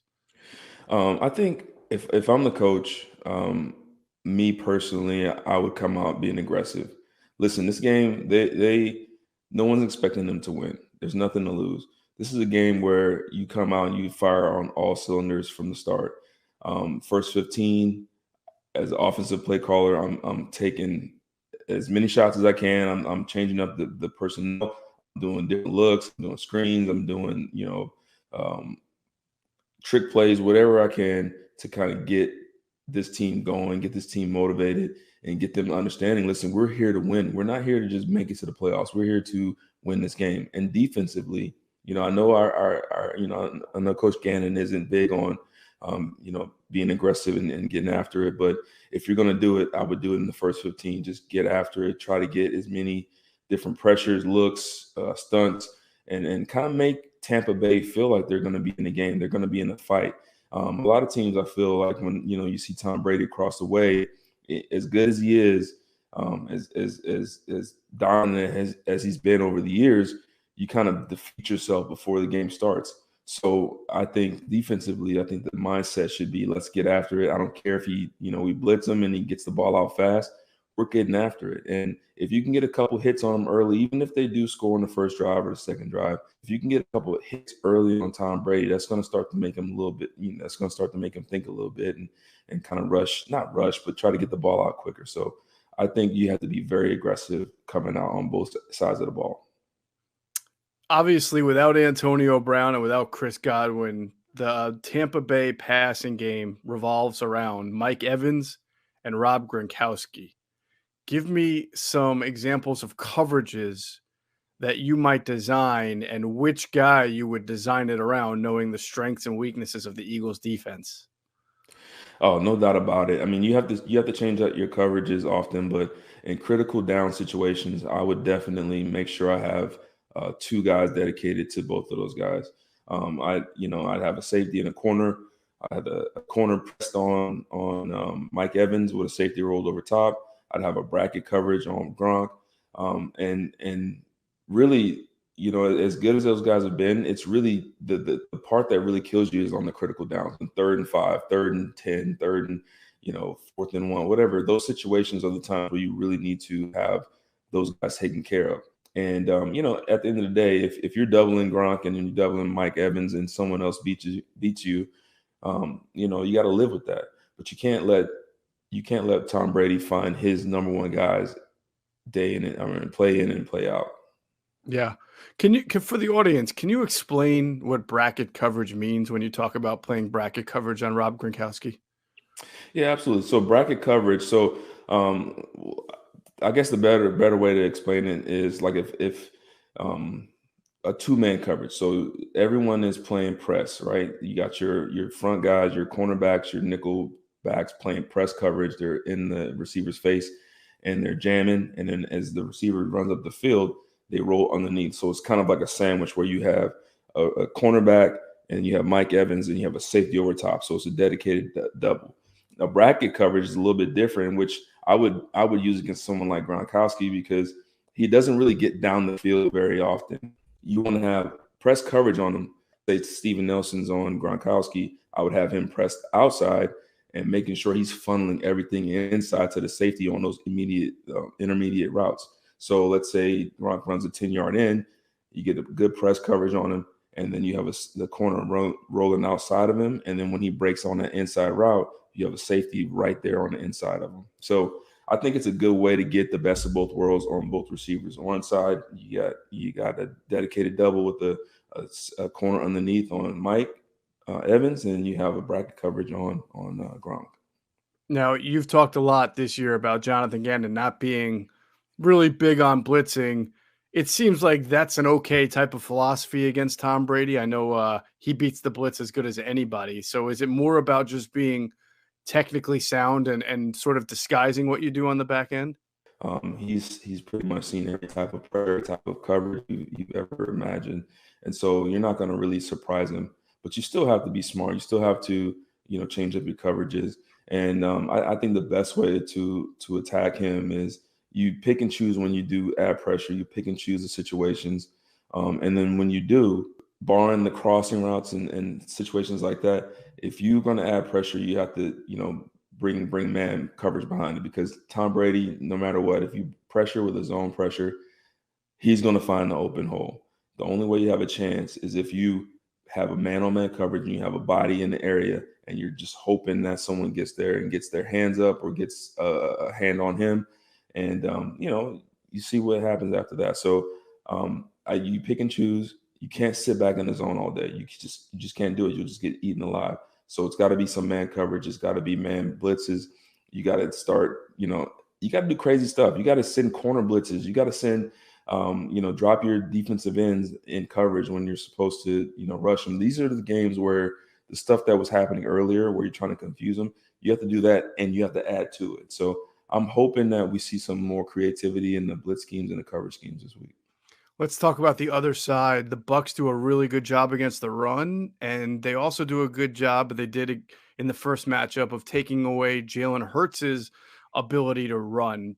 Is using the zone read and the design quarterback runs sort of not a great option in this game, or do you think you still have to try? I think you still have to try. I think that because that's part of our DNA, part of the Eagles' DNA. That's part of what they do, and I think Jalen feels very comfortable doing it. So I think you still have to mix a little bit of that in there. But I think after that game, I think the Eagles kind of realized, hey, listen, we can't just go out there and zone read. So what we've seen over the last few weeks is a variety of different run schemes, a variety of different blocking schemes, and I've seen them kind of grow and kind of expand this offense. So I don't anticipate them doing the same thing that they did in the first game.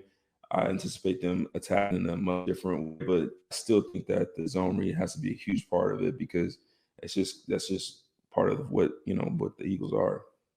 Do the Eagles have to play a perfect game to win today? Yeah, I would say they need to play. They need to play a perfect game. I wouldn't say a perfect, but as close to perfect as possible. And then it doesn't mean they have to win on every down. They have to score on every down. It has to be no turnovers. It has to be no stupid penalties. It has to be, great in the 2-minute offense, great at the end of the game. And then if the game is close towards the end of the game, you have to play sound, smart defense if Tom Brady has the ball at the end of the game. So near perfect in the sense of they cannot make any mistakes. There's very little room for error. And when you have the opportunities, all the young players, all the guys the skilled guys that the Eagles are relying on, when you have an opportunity to make a play, you have to make the play. You have to make the play, because you're not going to get another chance in this game. All right, Q. Time to break it down. How's it going to go? Oh, this is a crazy one for me. My heart's telling me the Eagles, but I just feel like when you have Tom Brady across the way, it's going to be tough. So I have the Eagles going down. I think it's going to be a close game. I think it's going to end up, a high scoring, but a close game. I say the Eagles probably lose 34-31 in this one. Interesting. High scoring, but the Eagles go down in the end. All right. Those were Q's views from former Eagles Pro Bowl safety Quintin Mikell. Thanks, Q. Thank you. All right, wonderful stuff as always from our friend, former Eagles Pro Bowl safety Quintin Mikell. Great stuff from him. You can catch the Q&A show. It's on Thursdays at 6 a.m. with Quintin Mikell and Jason Avant on the Inside the Birds platforms. It's a fantastic show. You got to check it out. Q&A is the best. All right, they are on the Inside the Birds platform. I want to take a moment to thank everybody watching. We've been alerted by our great team that we'll talk about in a second here, our production team, that we have had a record number of viewers for the show so far. So thank you to everybody watching at home. We appreciate all the support. Please keep sharing it, keep liking it, keep leaving comments. We have a few already. From Dante L. He says, what's the key in the Eagles having a shot? And I think we'll detail it more as we get into the offense and the run game. But I think all of us sit here today thinking the Eagles I've seen all the predictions. We'll get to it later, but I don't think any of us are thinking big-time blowout here at all, right? You were? Have you changed? my only concern is if they get down early. In fact, I'm going to do the opposite. I know they should come out running. That's their identity. I might take a couple shots. Yeah. Because man, if they get down 10-0, 13-0 early, it's over. They're not 10 or 13. Come on. It'd be hard. Not in the first quarter or early in the second quarter. I mean, there's a lot of game left. No, but whatever. It does worry me because they've had such a soft schedule. Yeah. They're not used to playing from behind. I'd be worried about a 10-0 deficit. We've asked that question all season. What happens? And our listeners have asked us. What happens when the Eagles are behind? Against a real quarterback, right? Plus, they only use 2 pass targets every game. We've asked, where's that third guy? Yeah. Who's going to make a play? I think we'll be asking that probably again after today, win or lose. I did mention our production team, Public Squirrel and Rebel Hill are back. Public Square Rebel Hill are back. Got it. The second time is always better than the Jimmy first. and Zach, come on. The team of James and Zach are behind the controls, bringing Inside the Birds to you in high definition with great graphics, videos, and more. Look at those cameras. They can't see the cameras. Only we can see the cameras. No, but I'm saying, look at them. But trust us, folks, these cameras look fantastic. They're like unlike any camera you have ever seen in your life. Aren't those Canon, like 8-in-1s we grew up with, Greg? You know, remember those? Canon 8-in-1? I do. They look like they say Lumix on it, so I'm not sure. But either way. It looks like Canon. Bell and Howell, remember that brand? They're still around. That was when I was a kid, you know? Is that Polaroid? In the 50s, huh? Yeah. Nice. All right, contact Public Square Media and Rebel Hill Productions to produce your webcast, podcast, live show, or anything else you can dream of. This team can bring it to life. Yeah. Absolutely. So we thank Zach and James for all the work that they put in. Let's get back to breaking down the show. Real quick, some scores are in. Carl Stevenson says Eagles win 27-24. Richard Henry said the Birds win. Lots of exclamation points. 24-17. Omar Youssef, Birds win 27-24. Casper has Eagles up 31-27. Probably no bias involved in these picks either. Does anyone ever pick the opponent? I cannot. All right, Neil Williams. Uh-oh. Says the Buccaneers win today, 31-13. He's the hater. See, you're not just you or Vaughn. Okay. Can I just tell you Oh about my gosh, the venom that the fans have given Can you I guys. tell you about a great YouTube comment? They called you a traitor. You're a traitor. Greg, you don't know anything you're talking about. And the best comment I read on YouTube, and we love you. We love it. So people said I didn't know what I was talking about? Yeah, of course. Every week. I've been told that many times. Somebody said, I should have wrote his name down. He said, I came to this podcast, that's funny. and I listened to the whole show, and I'm so mad that at the end to hear Adam and Jeff pick the Buccaneers to win. He said, enough with this BS objectivity. Right. I want enthusiasm. Well, there you go. I don't know if he knows what we do here on Inside the Birds for 3.5 years, but that BS objectivity is kind of what we've done for 3.5 years. But I don't know why he was expecting They want us something to cheer different. for the Eagles. Sorry. Yes. But, It would be good for us, though, if they win this week. I will tell you. It would be great good. for all of Listen, us. We It love would when be. the Eagles win. It is We'd great. love to be back here next week. Are you kidding me? Of course. Yes. Absolutely. I secretly root for the Eagles. Anyway. All right, let's talk about that quarterback for this game. And it's not Tom Brady. It is Jalen Hurts. He'll be making his first playoff appearance. Enough of that Brady guy. Jason, you mentioned, I want to talk about this in perspective of your experience with quarterbacks, right? Because you talked about Donovan didn't like it back in the day when coaches tried to get, playoff ready and do too many different things. He liked it simple and easy and kind of normal. Why is that? Well, you want to go into a game without hesitation. Right. And that's the best way to give, any player a chance to succeed is to try to eliminate the gray area. We talk about that a lot, right? You want your guys playing fast, knowing exactly what to do. Donovan was always better in a situation where it was a 2-minute drill or plays that he was familiar with. If we needed to get back on track, it was scrapping the 24 new plays that Coach Reed would bring in and run 2-minute drill and or base offense where he knew those.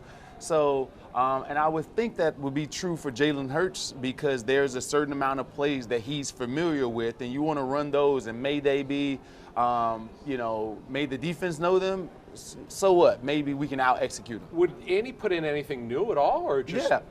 What kind of things would he put in? Yeah, Coach Reed always had an allotment for new plays, right? Okay. You know, and the more he trusted you, the more that number would go up. Let me ask you a question about that. When you say new plays, are they new plays based, let's say, on formation and personnel?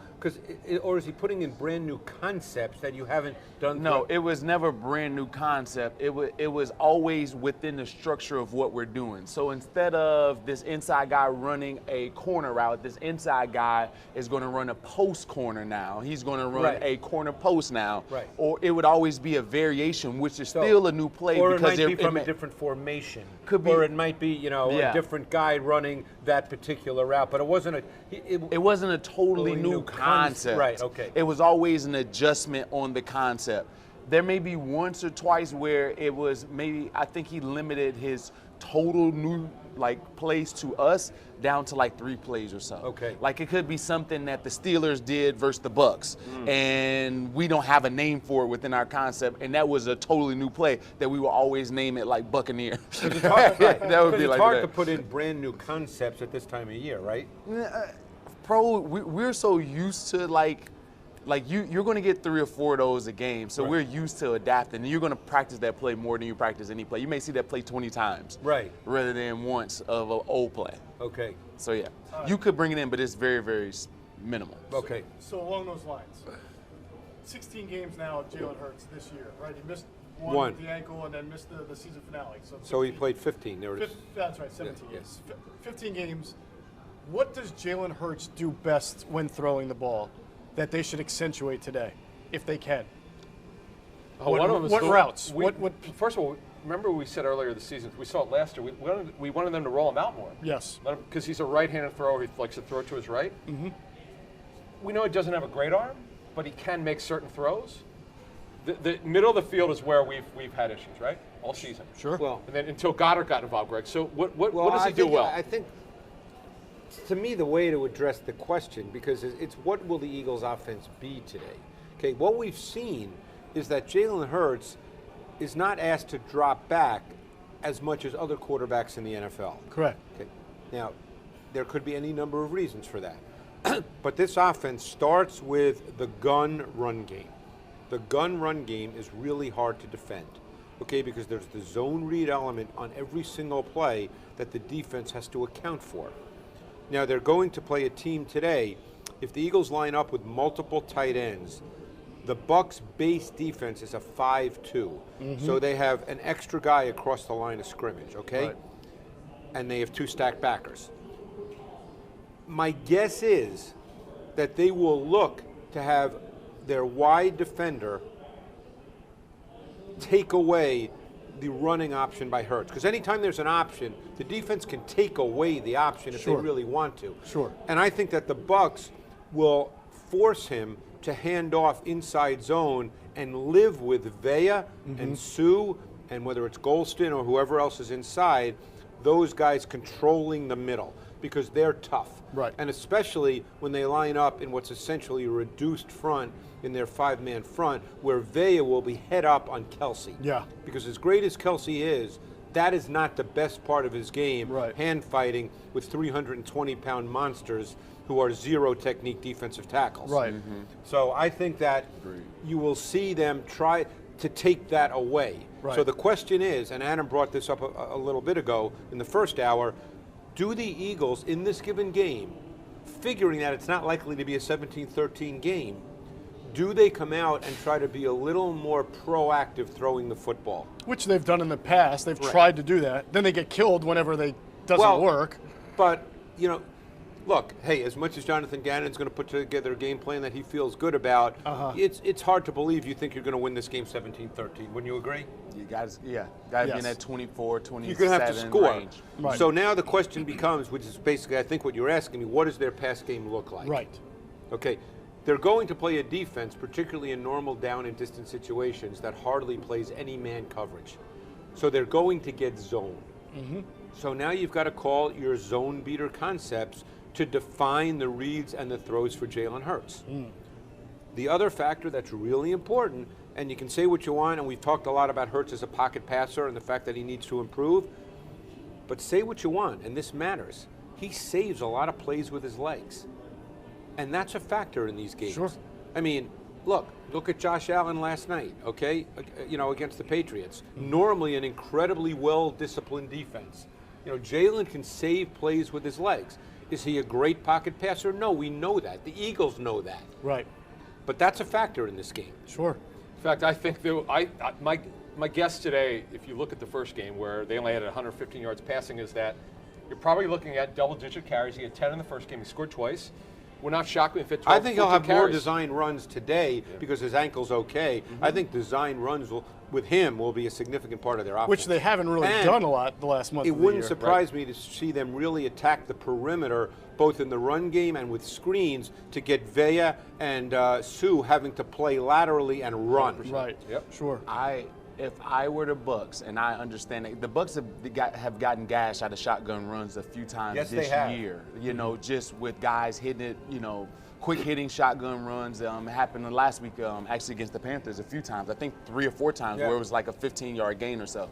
And Miles can do that. Miles in the second half of the first game, got a few nice runs, some 20-yard runs. So it definitely can happen. What they did earlier in that game, though, was allow Jalen to keep it a few times, because when you have Levante David and you have Devin White, those guys can run. They're not afraid of Jalen Hurts keeping the ball on the edge. It starts to get a little bit iffy when it's a quarterback power, where it's coming at you. But when you're designed like to give or take it away, I would actually try to punish him. Force him to give it so he can run and have somebody there to punish him a few times. That would be my game. We have some breaking news from the Eagles, and what they're saying is Josh Sweat is not going to play today. And apparently from the Eagles, he was admitted to the hospital on Tuesday to go undergo an emergency procedure that was severe and, quote, life-threatening.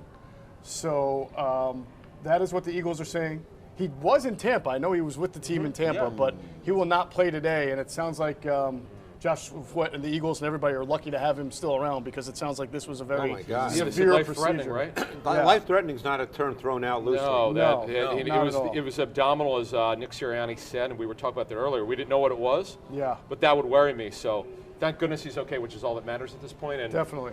Now we know the inactives will be out with 2 minutes. In 2 minutes. So now we know he's not playing. So let's move on here. Right. So we let off with this earlier. If he's not playing, what happens? So you've got Ryan Kerrigan will have to play more. Fletcher Cox, we've seen guys play a little bit of end. He's played some D-end, and you could How's he well looked? see. How's he looked at end? I think he can rush the quarterback from D-end. Okay. By the way, he did that a ton. I know it's a long time ago. He did that a ton in Mississippi State. Kerrigan, Teron Jackson, excuse me. How's he look, guys, to you?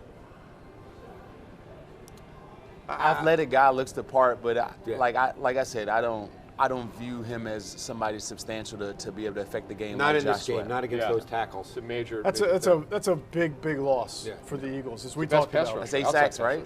Right around 6.5 sacks was a career high for him. But he's looked good at rushing the quarterback. Yeah. With some Second spin half moves. Since Greg said they've been playing wide 9, putting on that 9 technique. Right. And he also, the other thing is standing up. We saw him in training camps as stand-up pass rusher. We weren't sure. He's looked better as a stand-up pass rusher. It's a shame. Absolutely. I'm glad he's okay. Yeah, no, I mean, from the ITB family, thoughts and prayers for Josh Sweat, his family, everybody who's been through the situation, the Eagles, and thankfully he is okay now. But yeah, that sounds scary, and it's scary all around. And we were talking about, though, the Bucs and their defense, what they can do to neutralize what the Eagles do well. This is a good defense. I mean, this was a defense that largely won the Super Bowl last year by shutting down Patrick Mahomes, confusing them, and overwhelming that beat-up Kansas City offensive line. This year, they were 13th total defense, 5th in scoring defense. I always put more stock in the scoring defense. 3rd best run defense, 7th in sacks, 8th in passer rating against. And here's another big one. They are the 6th best turnover ratio team, which means they create a lot of takeaways and they don't give the ball away a lot. We know that the Eagles as a defense have been better, but they still don't create a lot of takeaways. And I always think in games like this, turnover margin and how good you are become more magnified, because you're flipping the field, you're taking possessions away from either one team or another. This is clearly an area where the Bucs excel. I want to get into Todd Bowles, and what do you remember specifically? Because you had brought up the 5-man line and how they defended Jalen Hurts as a runner in the first game. Well, that's taking away kind of the their zone base. read. That's That's the way what they play. do, right? Yeah. So, but you also said you want to see that you think the Eagles can attack the perimeter with the run game. I think it would be a smart idea because I think you want to get Vea and Sue, who are really monsters inside. Moving around, you want to right. get them moving. You want to get them tired. You want to Right. get them into a rotation. The one thing about Bowles, what's interesting is they don't play a ton of cover one. Right. But they play a lot of two-man. And mostly you think of two-man as a coverage that you don't play against mobile quarterbacks. Right. But they played a lot of it in week 6, and it's a foundation of what they do. I mean, they played a ton of it in the Super Bowl last year, and Mahomes is very good getting out of the pocket, and they were more than willing to play it in the Super Bowl. So Todd Bowles does not have a problem playing two-man, which, by the book is not a coverage you play against the Jalen Hurtses of the world, but that's what they play. Which is man-to-man underneath and too deep. Too deep. And by the way, You- David being back is critical to that because he's the tight end matchup when they play two-man. That's And right. he actually Okay. did a really good job against Kelsey in the Super Bowl. Adam, when we talk about Jalen Hurts, we talk about this evaluation year. Yes. This is just one game, but it's Correct. a playoff game. Is it one of, it'll be 17, right? This will be because he played, 16? Or is it weighted heavier, do you believe, in the minds of Howie and Jeffrey? I think it's could potentially be their last game of the season. It's how he handles the situation, as we said earlier, and I think it's important. If they get down, how does he handle it? How does he handle the pressure of being this game? We know a lot of pressure in college, as you guys, especially Jason was saying, this is a different deal here. Right. This is something he hasn't done before. It's his first playoff game. But we've talked about kind of where he is in his progression as a quarterback. This is another step. This is the biggest step. Handle it. Handle yourself well. If the team's behind, don't get frazzled. I'm interested to see how he handles it today. There are a lot of people, the thing about him is, talking to the Eagles about him privately, he doesn't seem to get rattled about the moment, but you do wonder, Jason, when you get to this level, do you remember your first playoff game? Yep. How did you feel coming into that week? I didn't have that big of a role as far as offensively, but I had a big role on special teams, and I was excited and jacked up about it. It was versus the Giants. 2006? It was the Giants home. Yeah. Because we won a division that year, and we had to go to the Saints the next game. And I did really well against the Giants on special teams, had like 4 tackles or something like that. Did that game start with an Asante Samuel interception that was returned inside the 5? I don't think Asante was on our team then. 2006. Not in 2006. No, you might be right. Yeah, I'm thinking so of the 2008. Yeah. Yeah. So I remember it being very, very, everyone playing like it was their last game, and it being exciting. So we'll see how Jalen Hurts responds. And you asked Greg a question earlier today about what does he do well. The last 3 games or so, I thought that his ball placement has been great for him for his growth, and Jalen Hurts as taking the right step in the direction of being a starting quarterback in this league, and his growth. His ball placement has been outstanding, especially 15, 20 and in has been outstanding. The only time he had struggled with ball placement is usually on down the field throws, which he can improve on. But I've had more confidence with him throwing the ball in situations these last 3 games than I've had all season, because he's definitely placed the ball in great. And after the bye week, he's played really well. How much will Bowles come after him? Well, wait, hold Go on. ahead. I just want to respond to something Jason said earlier. Just popped into my head when Jay was talking right now. He was talking about free agents wanting to come to a team. I'm just saying this, I could be shooting right out of my you-know-what here, but I would bet that players would say that I want to come play with Jalen Hurts. Right. I would bet that they'd feel that way. Then if the Eagles made the decision that Hurts was not their quarterback, which would put their quarterback situation in flux going into the offseason, that it might put them in a tougher situation to bring players in. I could be dead wrong on that, but I would just bet, because Jalen Hurts. I've never met him. He wins you. Yeah, that's but the thing. He's that kind of guy. He's that charismatic. He's going to win. He's going to win. Like, if you meet Jalen Hurts, there's no way you're going to leave without rooting for him. Right. Yeah. It's just impossible. That's the type of personality. It's that infectious, and it's that sincere and genuine. Right. So he has that ability. And how much will Todd Bowles come after him today? When given the Todd opportunity? Bowles has been a coach in his entire career that's blitzed no matter what the situation. I mean, Gets out of bed blitzing. What's that? He gets out of bed blitzing. He does. He does. And he's multiple with his blitz concepts. So there's not just one, where you say, oh, he's going to do this. Right. Devin White's a really good blitzer as a linebacker. Whitehead is a very good blitzer as a safety, and he's back healthy. So they do a lot of different things from a pressure standpoint. Inactives. A big one. This is a shocker for the Bucs. Sean Murphy-Bunting is inactive. Inactive. The hamstring. Wow. That was the hamstring. Yeah, right? he's out. Kenyon Barner won't dress, so now Le'Veon Bell will dress. You'll see him on third down. Dean. Yeah. Dean out? Dean's up. Oh, so he's up. Yeah. So the big one is, wow, the Eagles get a Dean and break. Carlton Davis will be the starters. Yep. on the outside. Carlton Davis is active with his back So injury. who's going to play? Antonio Hamilton on that team? No, he's on the Cards.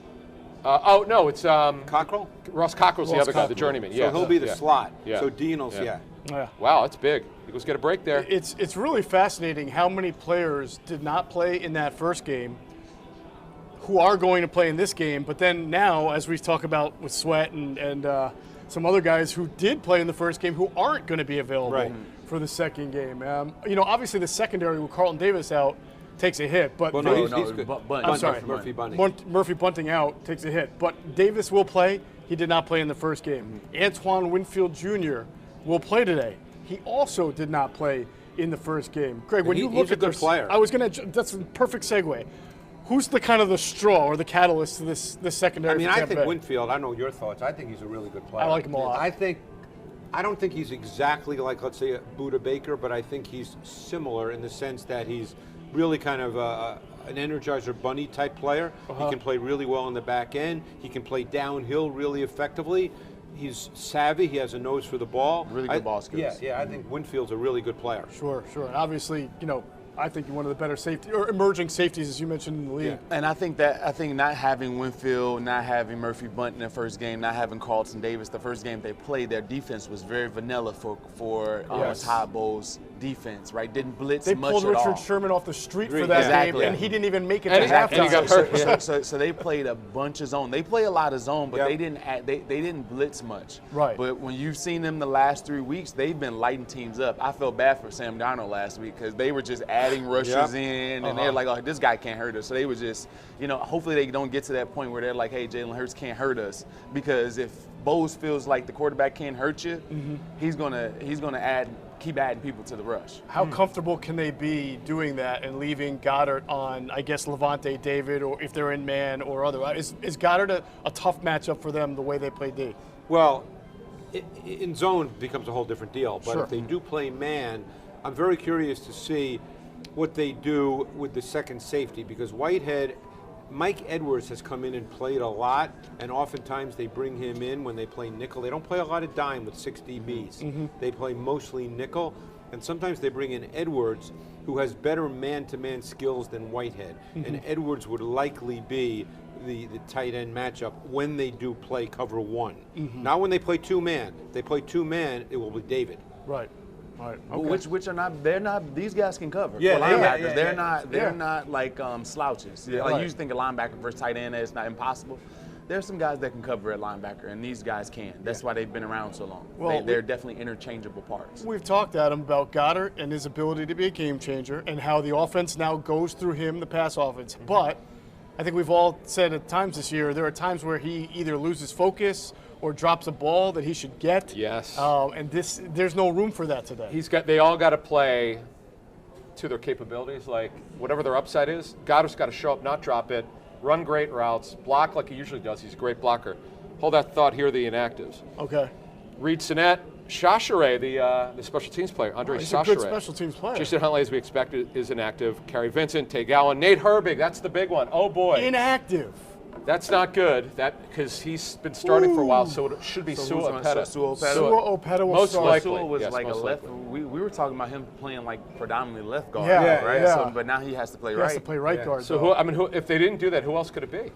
I mean, the only thing you could do, and Jack you would never Anderson. do this, you would move Landon Dickerson to right and play Sua at left. Which But they you would have wouldn't had to practice that all week. I wouldn't do that. No, Yeah. I don't think Because that's I think either. Dickerson and Mailata as the left side have been really dominant. Yeah. I wouldn't mess with that. So we think it'll be Sua Opeta at right guard. Boy, that's why they added the kid off the practice Coyote squad. always- okay. Right, and Jack Anderson would probably be the first interior offensive lineman off the bench right Wow, so Dillard and Jack Anderson are your first guys off the bench. now. Or the Raven And Clark. Dillard's only Or a the Raven tackle. Clark, right, Yeah. right. And Dillard's only a tackle. Right. Only left left, tackle. and only left. Only a left left tackle. tackle. Yeah. Oh boy. So if they had a right tackle injury, Mailata would go. Mailata No, I think Laraven Laraven Clark Clark would probably. And remember, go in the play first right tackle. matchup, Mailata played right tackle for Lane Johnson, and Dillard started at left. Right. Yeah. Right. That may be the answer, though. Man, you got to hope the Eagles stay healthy. They got to play a perfect game. They have to stay healthy. They have to do gonna be everything hard. right. It's going to be difficult.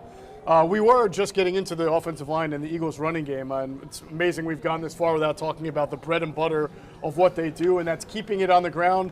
The #1 rushing offense in the NFL. They actually set a franchise record this year in rushing yards, and of course tied it for rushing touchdowns. Now the Bucs rank 3rd against the run, so this is kind of strength. Although I would versus argue, strength. based on tape study, that the Bucs' run defense is not quite as stout this year as it was a year ago. I think you can run on them a little bit. Well, I don't think. Do you think the last David year, being hurt, or- last year I felt like you couldn't line up and run the ball against the Bucs. Uh-huh. This year I think you can run the ball. Against what's the difference? just tape study. I mean, I'm not studying each individual player. No, But I think, okay. All but right, I I think got you. that you can run. In other words, I don't think you go into a game, and the Eagles wouldn't do this anyway because they're a running team. But I don't think you go into a game thinking we can't run the ball against the Bucs now. Right. Yeah, Well- and remember, when you have a guy that's throwing for 43 touchdowns, right, and you're constantly having leads on teams, it kind of takes away the run game. So I never really That's a great point. Good point. hold weight to first, second, third, Right. that type of thing, run defense, because it depends on what type of offense you have. If you're always playing with the lead, teams are not running the ball as much. The Right. bigger stat, by the way, and I don't know if you can find it real quick, Okay. would be the number of rushes they've defended. Oh. Because, if that's a low number, which it probably is, then that speaks more than the number of yards they Well, allow. plus, To your point- they okay. went up real quick. When Levante David was out, the last 2 games, they've given up a decent amount of rushing yards. Hubbard Right. did well. Right. The Yeah, Jets Hubbard ran did for well. about 150 against them. Yeah. Now you put David back, who didn't play in the first matchup, by the way, against the Eagles, when the Eagles Correct. only had 1 rush by Miles Sanders in the first half. Yeah, that was that Yeah, game. the Eagles were a totally different offense then. To your point, Greg, over the last 8 games, 5 teams have averaged higher than 5 yards per carry against the Bucs, including the Bills, who went for 173 yards against them. 4 different quarterbacks. This is an interesting stat. Mobile quarterbacks, have gashed the Buccaneers That's- at yeah, times. Josh Allen had 109 yards on the ground against them. In the first matchup, Jalen Hurts had about 40 yards against them. So there have been times where they've been vulnerable. It's to funny you run. mention those 2 names because both Hurts and Allen have the most third down runs of any quarterbacks in the league. So let's assume 5 or 6 of them are 3rd and 1s where they sneak, but my guess is a large majority are scrambles. Yeah, I would usually mobile quarterbacks and third down conversions correlate, like percentage. Yeah. Like Right. usually mobile quarterbacks, Lamar Jackson, Josh Allen, those type of guys, usually their third down percentage, like, is usually going to be very, very high, like their chance to convert. Sure. Greg, one question for you, because you've seen them very closely. You watch Josh Allen run, who's incredibly explosive and athletic. You see Jalen Hurts. In terms of running style, because they've faced the Bucs, both teams have faced the Bucs this season. When you just look at the way they run the football, forget if they're designed or not, just the way that they run, who do you think is more explosive? Allen? I would think Allen, right? Explosive? As a runner. I think they're different. Okay. Because Allen's size makes him look more, even though he's 240, his height makes him look like a leaner, more explosive guy. Okay. Hurts, because he's 6'2" at most. 6'1", actually. Yeah, 6'1". I mean, Hurts looks like a bulldozer. Well, he's built for 6'1", 220. Yeah. I think Josh Allen's the more explosive yeah, player. yeah. I bet you if you put them together in a 40-yard dash or just combine drills, Josh Allen will have a better combine than Jalen Hurts. Now Jalen is powerful. Yes. Which is a little bit different. I don't think Josh Allen's is as powerful as Jalen Hurts is, which presents problems for defense. Yeah, as I mean, well. Allen, even though he does have strength, he runs more like a strider. Yeah. I wouldn't describe Hurts' running style as being a strider. No. Knowing a dude that can squat 600 pounds, I don't want to tackle the guy. Like, I just don't. Well, like, he's incredibly strong. Yeah. I do feel like sometimes Josh Allen running reminds me of Cam Newton running, and just a Just how strider. Very much so, he is, yeah. Looks is faster than He's you faster would than His Cam. expect for a guy acceleration that for a big. guy that big is remarkable. I think he's them last night. looser hip than Cam Newton. Probably. is. Yeah. Yep. Yeah. Well, we'll see if Josh Allen can kind of withstand what happened to Cam, who took a lot of hits, and then obviously his play went down. But man, that arm That arm. Not that Cam Newton didn't have a Both good arm. have it, yeah. Josh Allen's arm? is ridiculous. Yeah, He's a it's fun better to watch. thrower than Yeah. Cam. Yeah. That's not even a ridiculous. question. He's fun. He's fun to watch. Yeah. Honestly, this year has been like between Justin Herbert, between what we've seen from Jalen Hurts, Josh Allen, and Burrow have been pretty fun to watch. I think the NFL's in pretty good shape going forward. One thing I do want to ask about that, and for Jason as a player, and you watch Donovan McNabb and his accuracy, and Greg, you graded his tape. Right. You've both seen Josh Allen play. Did you both think after 18 how inaccurate he was? And remember, the Bills got crushed for drafting. What were they doing? Guy was inaccurate at traded up Wyoming. for him. Right, they got crushed. Yeah. Okay, I remember talking to Brandon being their GM about this. He said when he would set his feet, he's okay. But they were going to bring him along slowly, but they threw him in there. But did you think he could be this good? I thought it was a project, to be honest. I knew he had a big arm, knew he was an athlete, but usually it never, it's a chance. Right. And you got to have, great development guys. And apparently whoever's been with Josh Allen deserves a lot of credit. And As does he. And 'Cause he he's does willing to because accept it. he's willing to accept it. Yeah. His arm is Ridiculous. it's the strongest arm that's in the NFL. Yeah. And I don't think anybody will argue with. It's Yeah. the strongest arm. He makes throws with no legs, feet together, across the field that nobody can make. And it's just, Aaron Rodgers is intentional about it, and you can see him hitch to get it there. Josh Allen is just a flick of the wrist. It's Michael Vick-ish, but more accurate. All right, we're going to play a fun game right now real quick. You're starting up a franchise. Allen, Burrow, Herbert. Which one you taking? Allen. Oh. That's a good question, but I got to go After Allen. all that, you're With even his leg- thinking with his about legs, it? though, with Am his I legs. thinking about it? I hear you. I hear what you guys saying with the legs and stuff. Come on. I love Burrow though. I do. I He's so love impressive. He doesn't. There's not a throw he doesn't like. He just goes. I love Joe Burrow. You know why I love Joe Burrow? Because it's down. Very rarely you see guys get chances to catch it as receivers down the field. As Joe Burrow. He's all of his guys have an opportunity down the field. Yeah. Herbert too. Well, let's ask this question in response. Okay. Can Allen become like Burrow in terms of feel and all that? Burrow can't become Allen. Allen, that's correct. That's right. So, So you got to say. So you're going to say based on that, Josh? I mean, it's a tough call. Believe me. Yeah. Those are the kinds of questions. It's a great well enough to know I hate those questions. But it's a good discussion. But I mean, Burrow can't become Allen. Right. Can Allen become Burrow in terms of just a certain kind of savvy that Joe Burrow just naturally has? Let's bring this back to Jalen Hurts.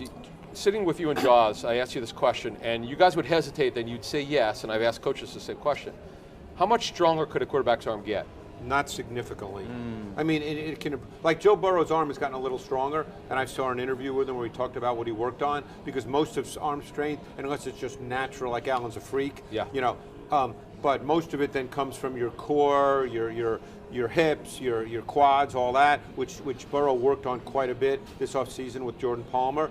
And it's a little stronger. I think Brady's arm got a little stronger throughout his career, but you can't become a gun-powered thrower. Joe Burrow's never going to become a gun-powered thrower. Sure. Yeah.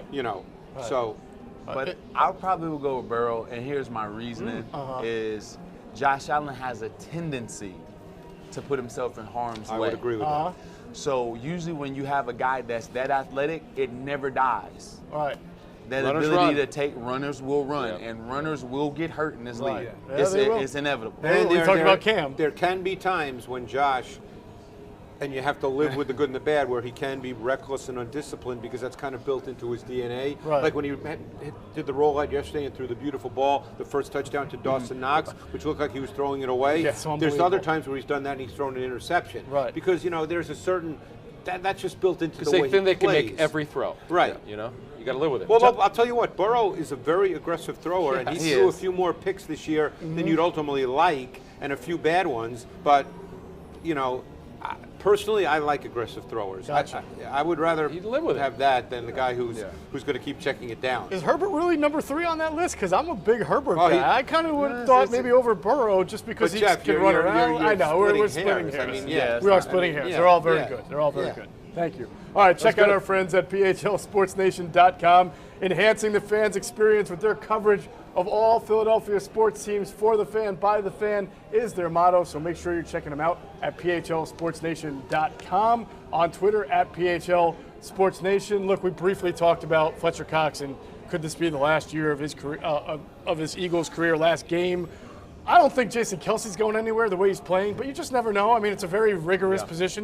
He takes a lot of abuse, but he's been so cardinal to what the Eagles do this year. I mean, we can talk about the left side of the line and their ability to run block and create space, but Jason Kelce is their irreplaceable guy. I mean, just from what he brings, from leadership to talent to making calls and checks.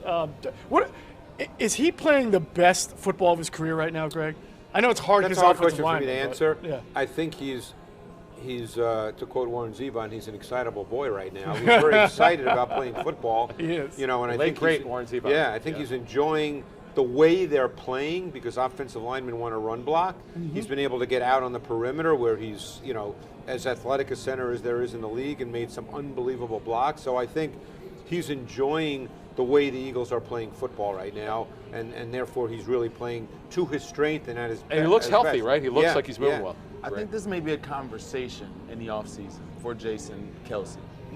When he has a meeting with Howie, he has a meeting with Sirianni, what are we going to do going forward?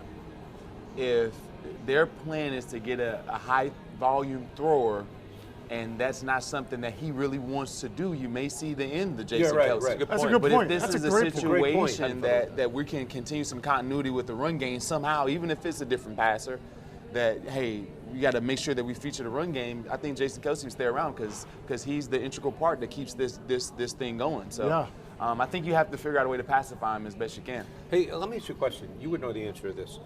Who calls the checks at the line of scrimmage? Jason Kelce.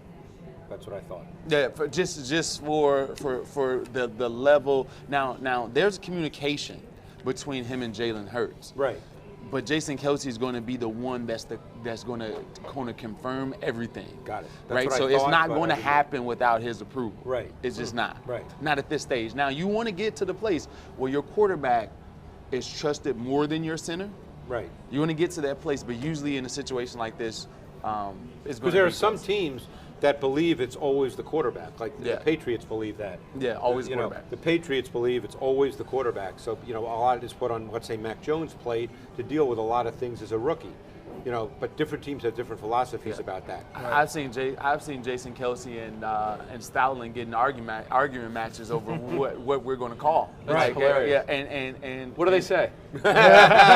it's just because both of them are aggressive personalities and they love it, right? Right. You know, everyone's thinking that they're really beefing With about one it. guy say, "I got it, I got it." They're Right, loving, they're yeah. loving the That's interaction. And, That and stuff's usually, built into football. Yeah, You know, yeah, I mean, they you know, love the interaction like that, and Stallman come in and is like, hey, I thought it was this way, but we ran for 200 freaking yards. We did just in case. Right, just right, for it. So what can I say? Right, You know? right, So that's how it is. right. Real quick before we get into the left side of the offensive line with Dickerson and Mailata. We know they're big, we know they're athletic, we know they're good. How do you see the game plan, the running game revolving around them? What is it that this coaching staff does with that talent that has maximized it? Is it schematics? Is it pulling? What do you see? Because every week, you know, the Eagles want to run the ball. Of course. And every week they do it well, despite the game plan, the opponent trying to stop it. So why can't the opponent stop it? Girth, talent. Is it just that Mass kicks ass? And I'm always like, so you add Jalen Hurts to this. You add a mobile center, athletic offensive line. Yeah. And then you add the element of teams just not being able to. Next year, teams will be a lot better versus the run. I just believe that because there's too many teams that are going back to this. Yep. That defensive coordinators are going to start They'll figure it keying out. on it Yeah. a little bit more. That's Well, what you know I what, think. Jeremiah Tron is happy to hear that. Well, you Bigger know what? linebackers. It's like when the zone read started, whenever it was 7-8 years ago, and people said, "Oh, that's going to revolutionize the NFL." And yeah, is it part of teams' offenses? Obviously, it's part of the Eagles' offense. It all depends on who your quarterback is. Right. And now it's a part of the NFL, but it didn't revolutionize the NFL. Yeah. It becomes part of the NFL. Yeah, I got you. But anyway, I think just as a point, we're talking about the left side. Lane Johnson's a pretty good player. Yeah. And I think we got to. I just want to get his name out. Yeah, there. on the right side. He's yeah. a pretty good player. Second team All-Pro. Yeah. So I mean, you know, but one thing I'm curious about today, particularly versus the five-man front, do we see a little more angle blocks, meaning gap scheme, guys pulling?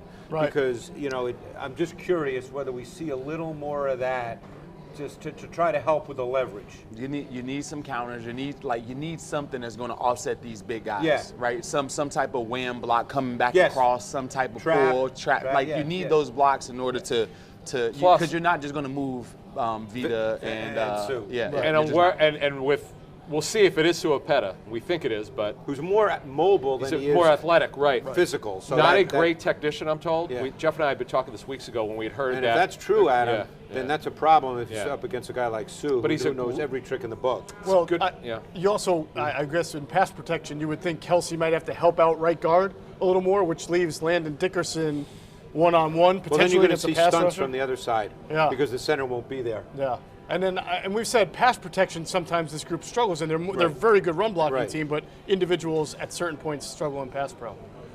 All right, let's get into what we do. I like to Well, say we love the most. best. This is going to be Love tough. This the is What most. we love the most. With all this Yeah. late This information. was a hard game for me to call this Me week. too. But Yeah, don't you think like to they'll- look at it, Right. Yeah. it was so hard. With for me. all the late information, now we know Sweat's not in, Yeah. Yeah. Herberg's not in, and Murphy Bunting on the other side, which is a big deal for them. The Eagles don't throw the ball a lot. This is a tough game to call down. Yeah. For those of us who thought the game would be close, I don't know. Now, you know Sundays are made for football at Rivers Casino in Philadelphia because every Sunday, and I imagine it's still going on throughout the playoffs, you can enjoy $7 food specials in Jack's Bar and Grill, half-price gourmet burgers at Hugo's Chop House, drink specials, and more. And when the Eagles score, now this promotion may only last today, we'll see, you can score when you're actively planning with your Rush Rewards card in their Bird's Nest pit in front of the sportsbook. Remember, you can be a winner at Rivers Casino in Philadelphia, where Philly loves a winner. Gambling problem? Call 1-800-GAMBLER. We'll start with our player of the games real quick. Jason, who's the player of the game today? I have Gronk as the player of the game. We don't cover tight end very well, and it's a matchup that we don't have a solution for right now. Ready for this? Eagles give up 8 receptions per game, most in the National Football League, the NFL in the last 2 months. Yeah. Not good. No. You remember the 8? Chargers That's a lot. game? We talked earlier about tight ends who are not household names killing the Eagles. It was Donald Parham Anderson, Jr., Steven Anderson. Steven right. Anderson, and who's the other guy? We The actually tall talked guy. about it. The tall guy from the Raiders. Yeah, who's the tall Parham guy? is. Oh, He's that's 6'8". Parham. Yeah. Yeah, We talked yeah. about it leading up Jared to that Cook. game. Jared Cook, Jared 87. Cook, that's the other guy, But we yeah. talked about it coming into the game. Watch Donald Parham in the red zone. The Eagles, Right. And by the way, the Eagles are not a good red zone defense. No, we didn't talk they're about not. Andrew Stevenson though, and he That's had a big Andrew factor. Stevenson. Oh, who's No, Stevenson? Steven Anderson. Steven Anderson. Yeah, Same yeah. thing. Might be an actor you were talking about. All right, Rob Gronkowski is Jason's player of the game. Greg, He's 87. Craig, you had the most interesting player of the game compared Yeah. to what you picked in the game, so go for it. Well, obviously, people will find out that I didn't pick the Eagles, but I think this game's going to be really competitive. And I believe I picked Jalen Hurts as You my did. player of the game. You did. I feel like the run game factor and the improvisational factor is going to be big in this game. Sure. That's kind of the way I see it. We're going to see a little, what was it, Colin Kaepernick versus the Packers, 200 rush yards or 200 pass yards? I don't know if 100 we'll see rush that. yards? Yeah, that was but crazy. I just think that Hurts' that's- ability to save plays with his legs will be a factor in this game. All right, Jalen Hurts will be the player of the game. The I'm one we're hoping all he's the player talking game. about. What's that? I'm hoping he You're is. hoping. Wait, no, you're a traitor.